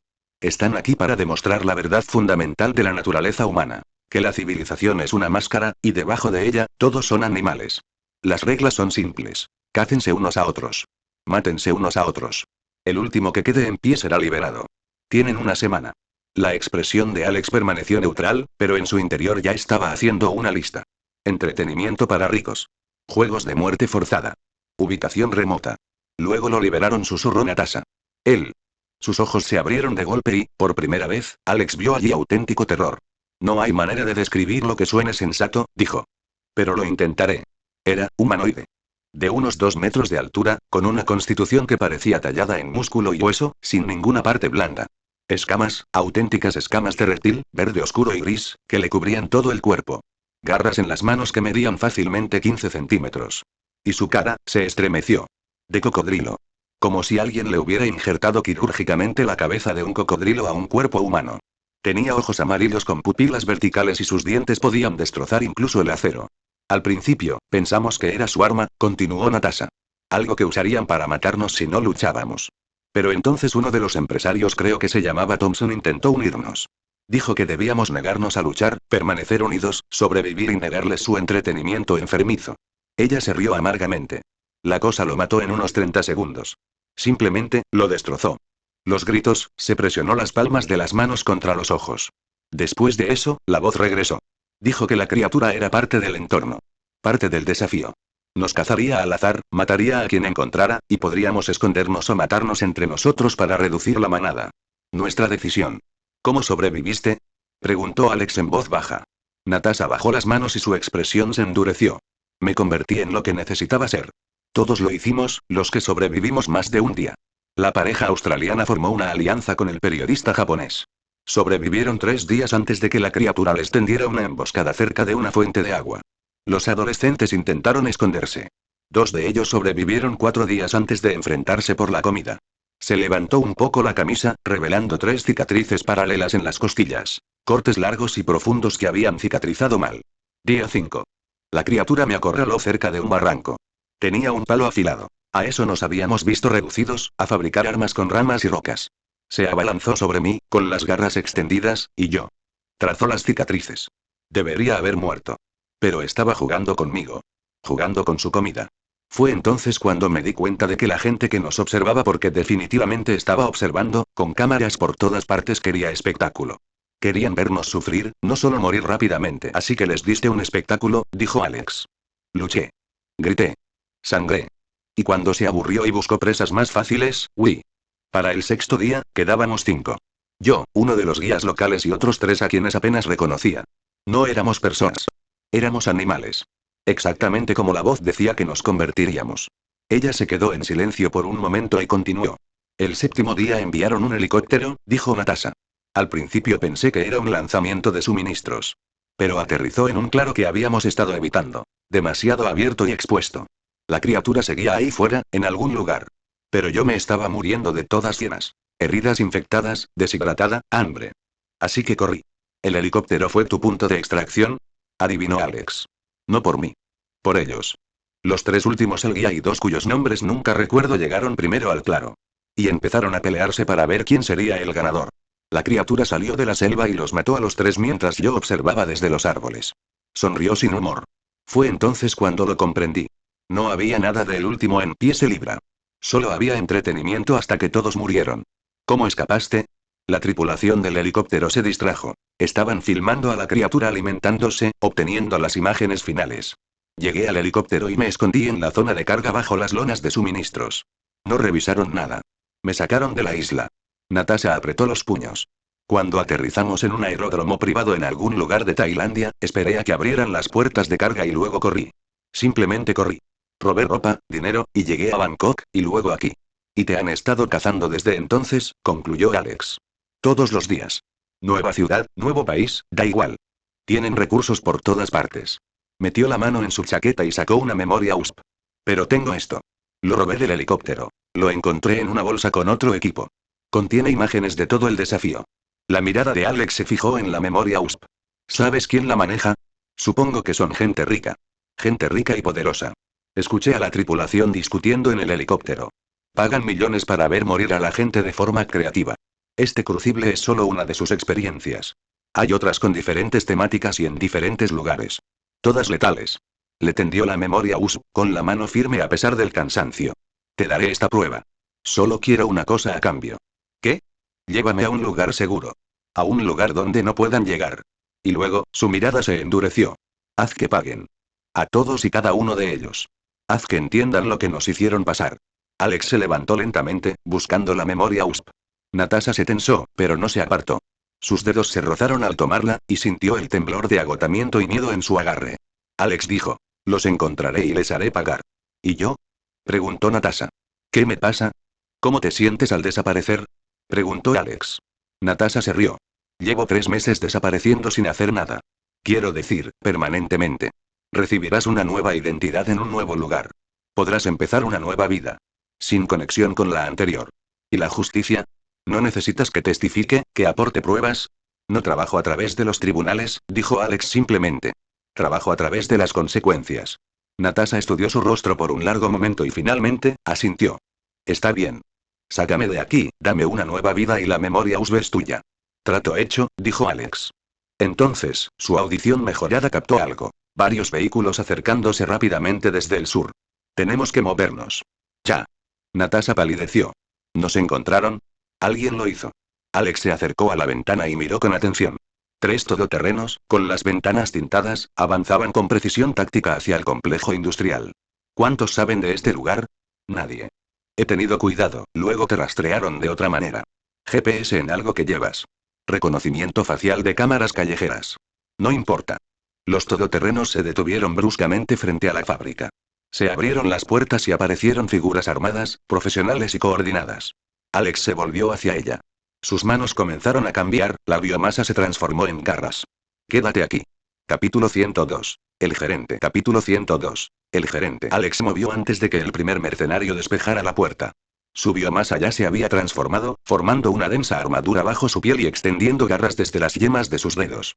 Se apoyó contra la pared junto a la entrada de la habitación del segundo piso, invisible entre las sombras, mientras Natasha se apretujaba tras el escritorio volcado con la pistola en alto. Los pasos subían las escaleras. El hombre clave entró con el arma en alto, sin tocar el gatillo hasta que tuvo un objetivo. Exmilitar, probablemente de las fuerzas especiales. Sus ojos recorrieron la habitación y registraron a Natasha detrás del escritorio. La mano de Alex se disparó, agarró la garganta del hombre y lo arrancó a través de la puerta con su fuerza inhumana. El mercenario intentó gritar una advertencia, pero el agarre de Alex le aplastó la laringe antes de que pudiera emitir sonido alguno. En el mismo movimiento, Alex clavó la otra mano, con las garras extendidas, en el chaleco táctico del hombre y en su cavidad torácica. Los zarcillos de biomasa actuaron instantáneamente, enterrándose en la carne, extendiéndose a través del cuerpo moribundo, comenzando el proceso de consumo incluso cuando el sistema nervioso del hombre aún estaba enviando sus señales finales. Los recuerdos inundaron. Nombre: Hanye Bonde. Exas británico. Empleo actual: Sentinel Solutions, contratista militar privado especializado en recuperación discreta de activos. Misión: eliminar testigos del incidente de crucible. Empleador. Cliente desconocido, pagos canalizados a través de un coordinador llamado el gerente. Conocimiento de Bonde. El gerente se encarga de todas las operaciones de limpieza de los juegos. Nunca lo conocí en persona. Toda la comunicación se realiza a través de canales cifrados y a través del líder del equipo. Objetivo actual. Confirmar la eliminación del objetivo, sin testigos, desinfectar la ubicación. Alex lo absorbió todo en segundos.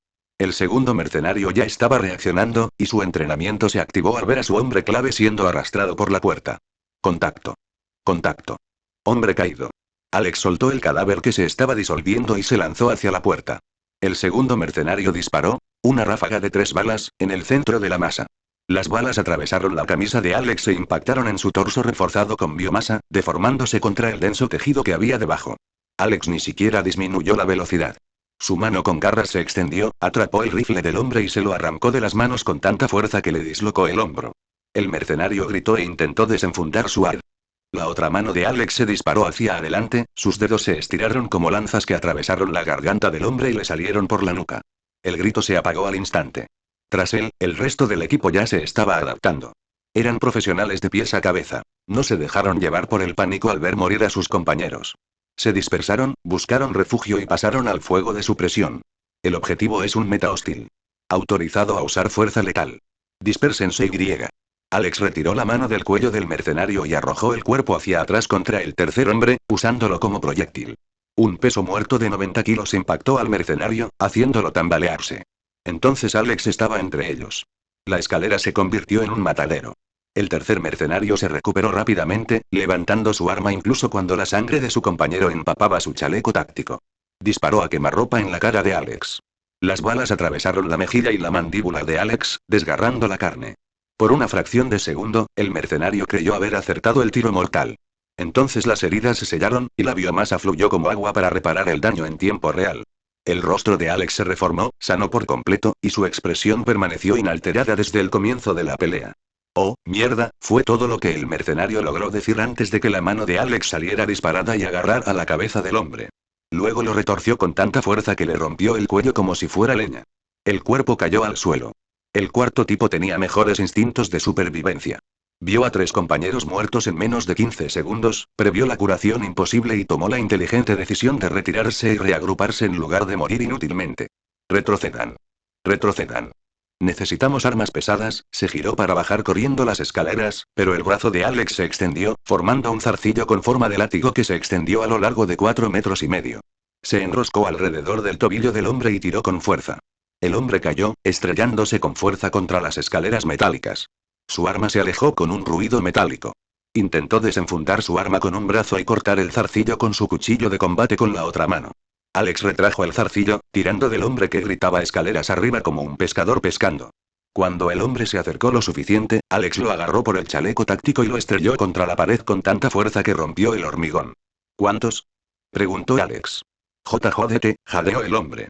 La mano libre de Alex formó una cuchilla y la presionó contra la garganta del hombre, haciendo brotar una fina línea de sangre. ¿Cuántos agentes? ¿Cuántos conocen esta ubicación? 6 en total. El hombre tenía los ojos abiertos, viendo la muerte. 4 aquí arriba, 2 asegurando el perímetro, el gerente dijo Alex. Háblame de él. No lo sé, vale. Solo el capitán lo sabe.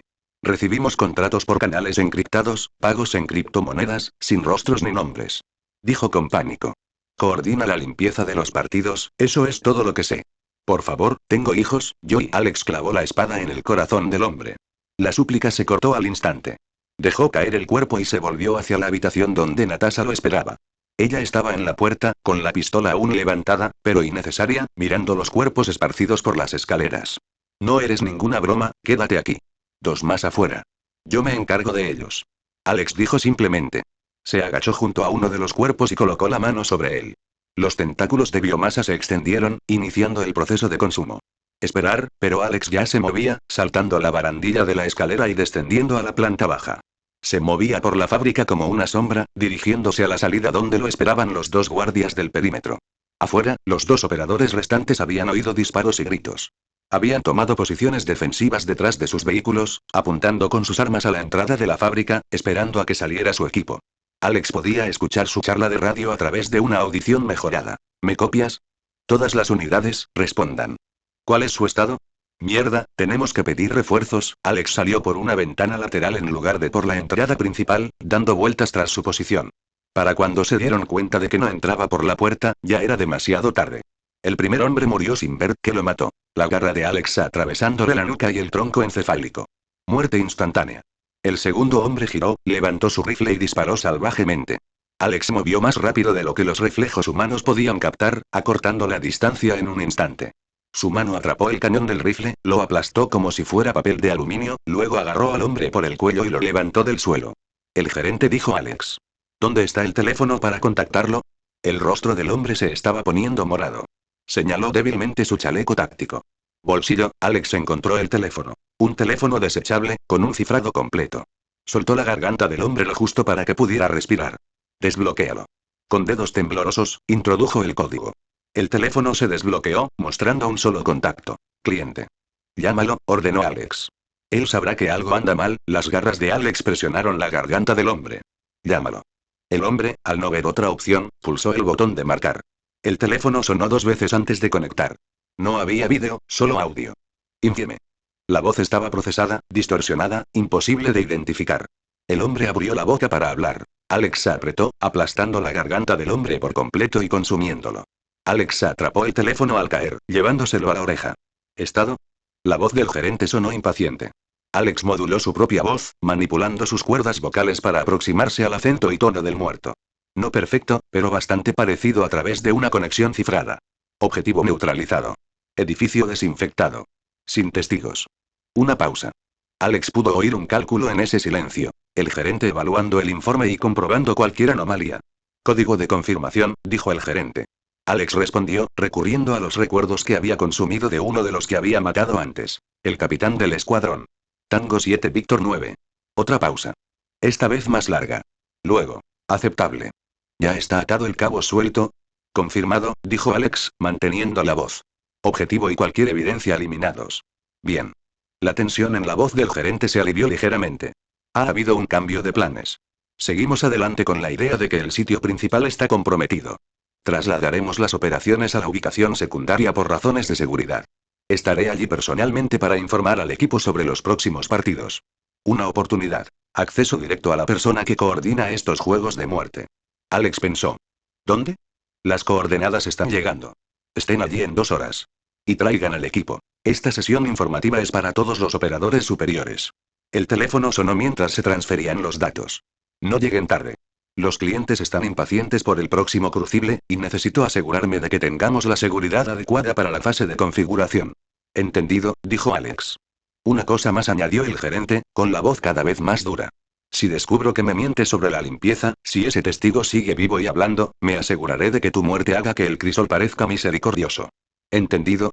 Claro. Bien. 2 horas. No me decepciones. La línea se cortó. Alex se quedó allí, sosteniendo el teléfono mientras aparecían nuevas coordenadas en la pantalla. Un lugar a las afueras de Yakarta, aislado, perfecto para una reunión segura. Alex se quedó pensando por un segundo y regresó al segundo piso donde Natasha lo esperaba. Están muertos, dijo simplemente. Todos. Me voy ahora mismo. ¿Me voy? La voz de Natasha sonaba áspera por el miedo. ¿Qué tal si me salvas? Estarás a salvo, le aseguró Alex. Organizaré la extracción antes de irme. Pero primero, tengo una reunión. ¿Reunión con quién? Alex levantó el teléfono y le mostró las coordenadas.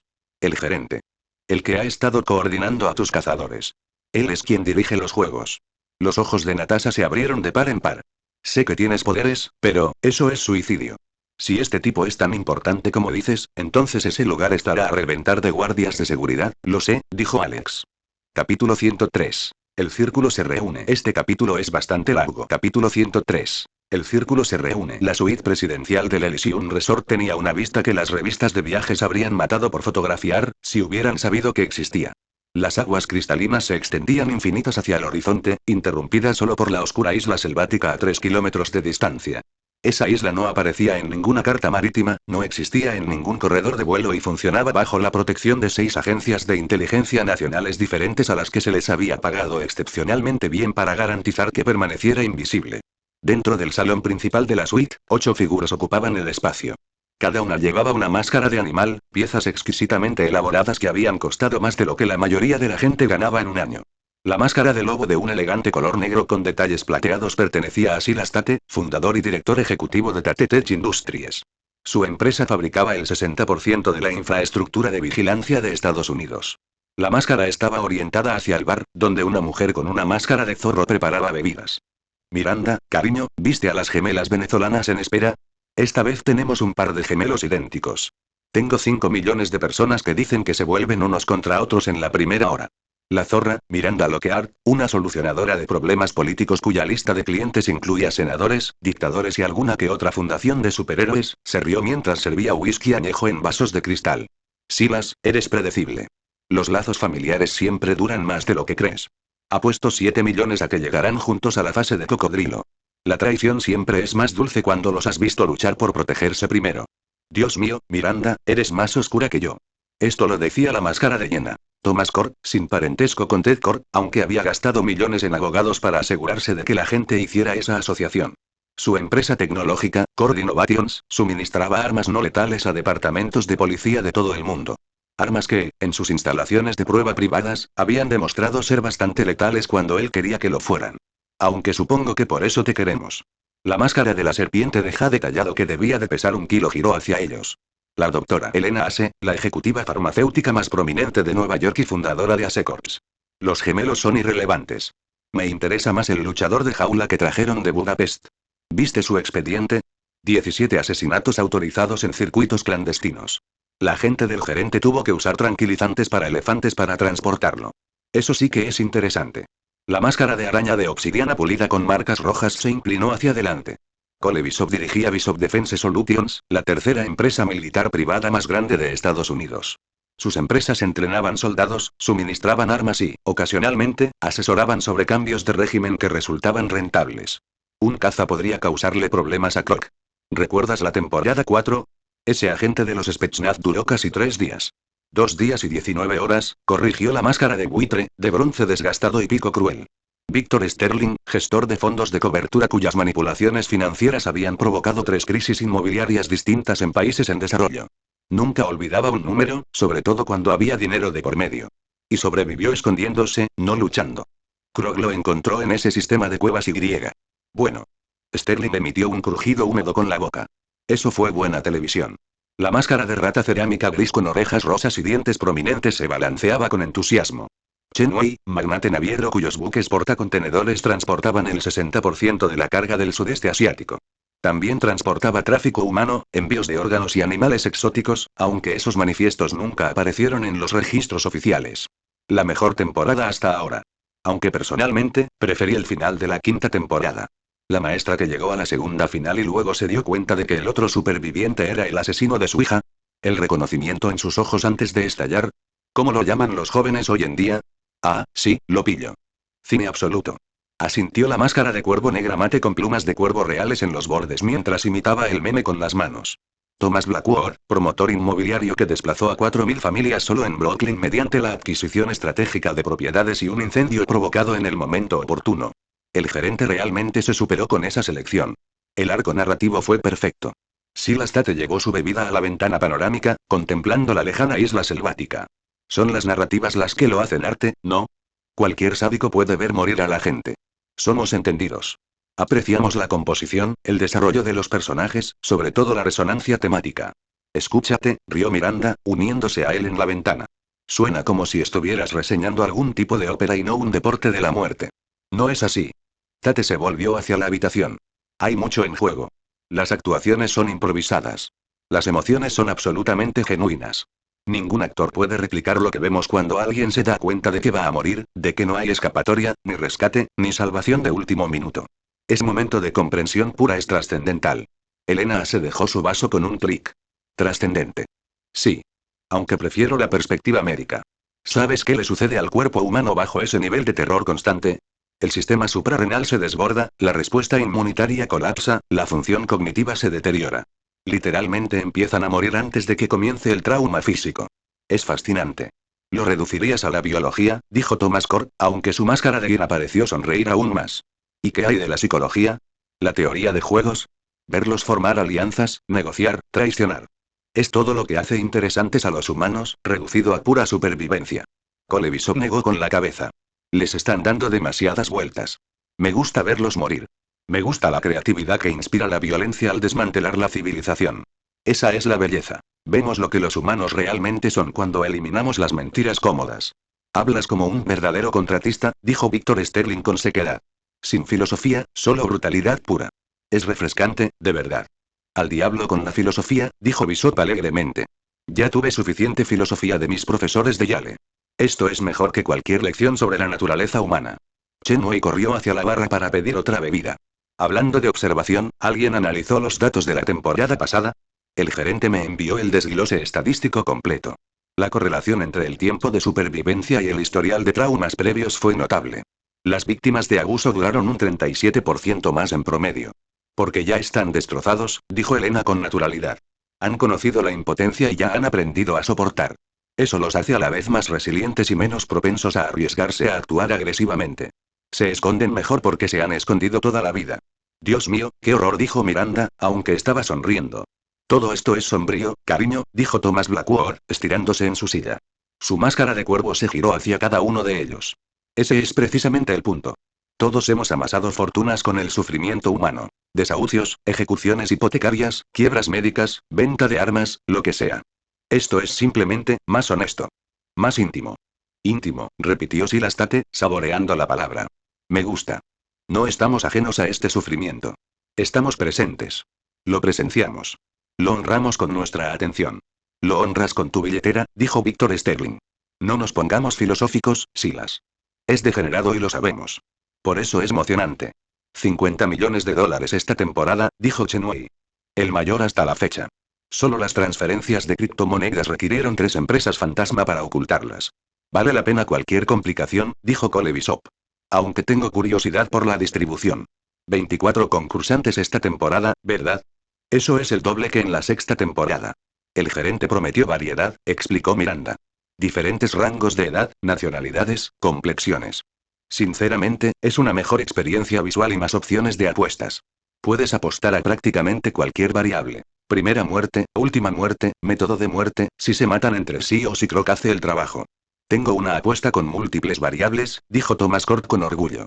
10 millones a que veremos al menos 3 muertes por fuego amigo, 2 muertes por peligro ambiental y que el número de supervivientes bajará de 10 en las primeras 12 horas.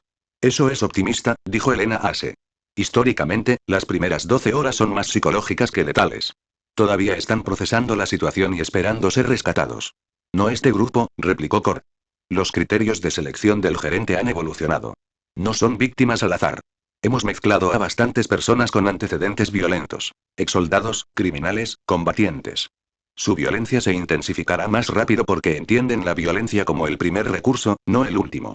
Silas Tate regresó a su asiento y se acomodó. El elemento criminal es un toque inspirador. Moralmente, nos proporciona cierto aislamiento. No son unos inocentes del todo. Moralmente. Miranda rió con fuerza. ¿Desde cuándo nos importa la moralidad? No lo sé, admitió Tate. Pero si esto sale a la luz, por improbable que sea, ayuda a tener víctimas con antecedentes penales. La compasión del público se erosiona cuando los muertos han cometido actos terribles. Siempre pensando en el futuro, dijo Víctor Sterling con aprobación. Aunque diría que ya no necesitamos esas justificaciones. La seguridad del entrenador es impecable. 7 temporadas sin que las autoridades se enteren. 6 gobiernos en nuestro bolsillo, añadió Chen Wei, contando con los dedos bajo su máscara de rata. 4 agencias de inteligencia ocultando información activamente. 2 fundaciones de superhéroes que quedarían devastadas si se revelaran ciertas conexiones financieras. No solo estamos protegidos, sino también fortalecidos. Hablando de superhéroes, dijo Thomas Blackwood, con la máscara de cuervo ladeada con diversión. ¿Alguien vio la entrevista con Superman la semana pasada? ¿La que hablaba de trata de personas? La sala estalló en risas. Oh, Dios, sí, exclamó Miranda entre risas. Era tan sincero. Los encontraremos, los salvaremos, se hará justicia. Mientras tanto, dijo Cole Bishop, secándose los ojos bajo su máscara de araña, llevamos 3 años operando bajo sus malditas narices. 3 años. El gran Superman, y está completamente ciego a esto. No es ceguera, añadió Elena Ase. Es una explotación de sus debilidades. Actúan dentro de la ley. Exigen pruebas. Alertan a las autoridades. Cada aspecto de su heroica metodología tiene una vulnerabilidad correspondiente que hemos explotado. Silas Tate asintió con entusiasmo. La corrupción de datos por sí sola es magistral. El equipo de ciberseguridad del gerente intercepta y corrompe cualquier imagen satelital de esta región. Cualquier imagen. Las contramedidas electrónicas son de nivel militar. Mejor que el de grado militar, corrigió Cole Bishop. Debería saberlo. Vendo a los militares. La operación del gerente usa tecnología que no estará disponible comercialmente hasta dentro de 5 años. Cifrado cuántico, suplantación de patrones basada en IA, enmascaramiento de firmas biológicas. Ni siquiera la vigilancia de Batman pudo penetrar esto. Batman, pronunció el nombre Victor Sterling como si fuera una maldición. Ese imbécil santurrón ha causado más problemas a mis inversiones en Gotham que nadie. La cantidad de empresas criminales rentables que ha desmantelado, sin embargo, aquí estamos, dijo Chenway alegremente, a 3 kilómetros de una jungla donde estamos a punto de ver a la gente asesinarse entre sí, y la liga no tiene ni idea. Ninguno de ellos lo sabe. A pesar de todos sus poderes, su tecnología y sus famosas habilidades detectivescas, están ciegos. Porque piensan como héroes, dijo Miranda. Se había acercado a la ventana, contemplando la isla selvática. Siempre asumen un cierto patrón de comportamiento humano. No pueden concebir lo que hacemos porque está fuera de su marco moral. Es el camuflaje perfecto. Ser demasiado monstruosos para creerlos. Brindo por eso, dijo Thomas Core, alzando su copa. Por ser tan monstruoso que no se puede creer. Los demás alzaron sus copas al unísono. Por la monstruosidad. Bebieron, y el momento tuvo una extraña solemnidad. 8 de las personas más ricas del mundo, con el rostro oculto, brindando por su propia depravación. Aunque, dijo Elena pensativa, existe ese nuevo elemento. El arquitecto. La energía de la sala cambió sutilmente. Varias máscaras se volvieron hacia ella. ¿Y qué pasa con él? Preguntó Silas Tate con cautela. Lleva meses activo, continuó Elena. Sistemático, brutal, ataca a criminales a los que el sistema judicial no puede acceder. Es todo lo que los héroes tradicionales no son. Dispuesto a matar, dispuesto a torturar, operando al margen de las restricciones legales. Un psicópata justiciero, dijo Cole Bishop con desdén. Gotham los cría como ratas. Estará muerto o en Arkham en 6 meses. Quizás, dijo Elena. Es inteligente, paciente, y sus objetivos siempre son personas que han escapado de la justicia gracias a su riqueza o a sus contactos. Gente como nosotros. Un breve silencio cayó sobre la habitación. Estás preocupado, dijo Victor Sterling rotundamente. Soy observadora, corrigió Elena. No te preocupes. Dijo Miranda con firmeza. Aunque venga a nosotros, llamamos a la Liga de la Justicia. Superman puede venir en segundos si sabe que personas importantes como nosotros están en la mira. Además, añadió Thomas Blackwood, incluso si la Liga de la Justicia nos atrapa, todo se reduce a la evidencia y al tribunal. Exactamente, asintió Silas Tate. No hay de qué preocuparse. Además, tenemos un metajuego bastante poderoso trabajando para nosotros. Sigue diciéndote eso, murmuró Elena, pero no insistió más. La tensión se disolvió tan rápidamente como se había formado. En fin, dijo Thomas Core, cambiando de tema a propósito, ¿cuál es el over/under de Croc esta temporada? ¿Crees que el sistema de control del manager aguantará? Se mantiene durante 7 temporadas, dijo Cole Bishop. El implante neuronal es un diseño de mi empresa. Control de comportamiento de nivel militar. Croc bien podría ser un perro de ataque entrenado. Un perro de ataque de 180 kilos con una condición genética que lo hace funcionalmente inmortal, dijo Victor Sterling. Pero sí, la tecnología es sólida. He revisado las especificaciones personalmente antes de invertir en esta empresa. Lo bonito de Croc, dijo Miranda, volviendo a su asiento, es el factor terror. Los concursantes podrían sobrevivir, podrían encontrar escondites, incluso podrían organizar la resistencia. Pero Croc es inevitable. Es la garantía de que, hagan lo que hagan, la muerte les espera. Es gratificante verlo. Además, añadió Chenway con regocijo, su forma de matar es espectacular. La brutalidad pura, el miedo primario que inspira. ¿Recuerdan la tercera temporada, el sacerdote que intentó rezar mientras Croc se acercaba? Gané esa apuesta, dijo Victor Sterling con suficiencia. 45 segundos desde la oración hasta el pánico. Lo pagué en 5 segundos. Presumida, bromeó Miranda. La puerta de la suite se abrió y entró un hombre con un traje blanco inmaculado. El gerente tenía 53 años, pero aparentaba 40, y se mantenía con los mejores procedimientos cosméticos posibles. Su rostro era soso, olvidable, a propósito. Era un hombre diseñado para pasar desapercibido, excepto para quienes importaban. Damas y caballeros, dijo el gerente con un tono estrictamente profesional. Espero que estén todos cómodos. Gerente. Silas Tate se puso de pie, haciendo un gesto con su bebida. Estábamos hablando de las perspectivas de la 7ª temporada.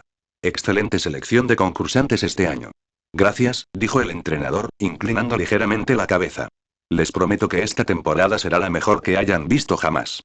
Me gusta tu confianza, dijo Elena Ase. ¿Y el implante neuronal de Croc? Preguntó Cole Bishop. ¿Alguna preocupación sobre la estabilidad del sistema?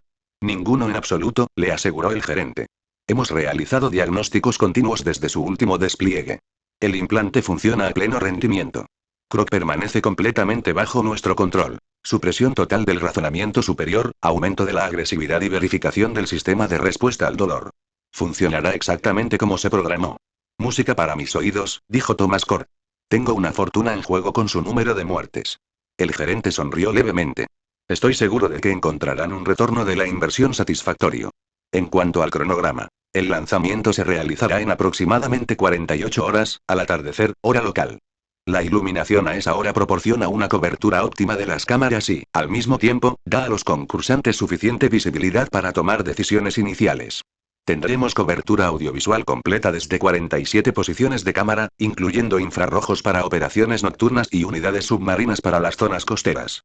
¿Bajo el agua? Preguntó Miranda. Eso es nuevo. Mejoras para la temporada 7, explicó el gerente. Varios concursantes tienen entrenamiento militar en el agua. Hemos previsto intentos de escape por rutas oceánicas y hemos posicionado las cámaras en consecuencia. Además, hemos sembrado tiburones tigre en las aguas costeras. Inteligente, dijo Víctor Sterling con aprobación. Es un placer observar los peligros ambientales. ¿Qué pasa con la red satelital de la Liga de la Justicia? Preguntó Thomas Blackwell. ¿La atalaya? La sonrisa del gerente se ensanchó ligeramente. Caballeros, señora, su red satelital es el objetivo principal de nuestras operaciones de suplantación. Identificamos sus protocolos de vigilancia hace 18 meses y desde entonces les hemos estado suministrando datos corruptos. En lo que respecta a los sistemas de la Liga de la Justicia, todo este archipiélago no existe. La sala bullía con murmullos de satisfacción. Por eso es el mejor, gerente, dijo Silas Tate con cariño. Atención al detalle. Nada al azar. Agradezco la confianza, dijo el gerente. Aunque debo señalar que mantener este nivel de seguridad operativa requiere una inversión continua.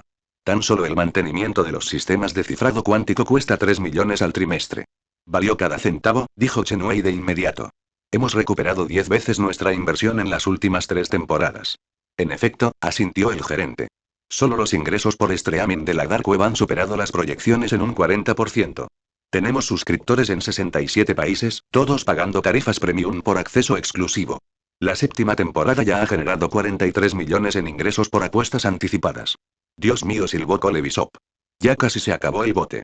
El bote es independiente de los ingresos operativos, aclaró el gerente.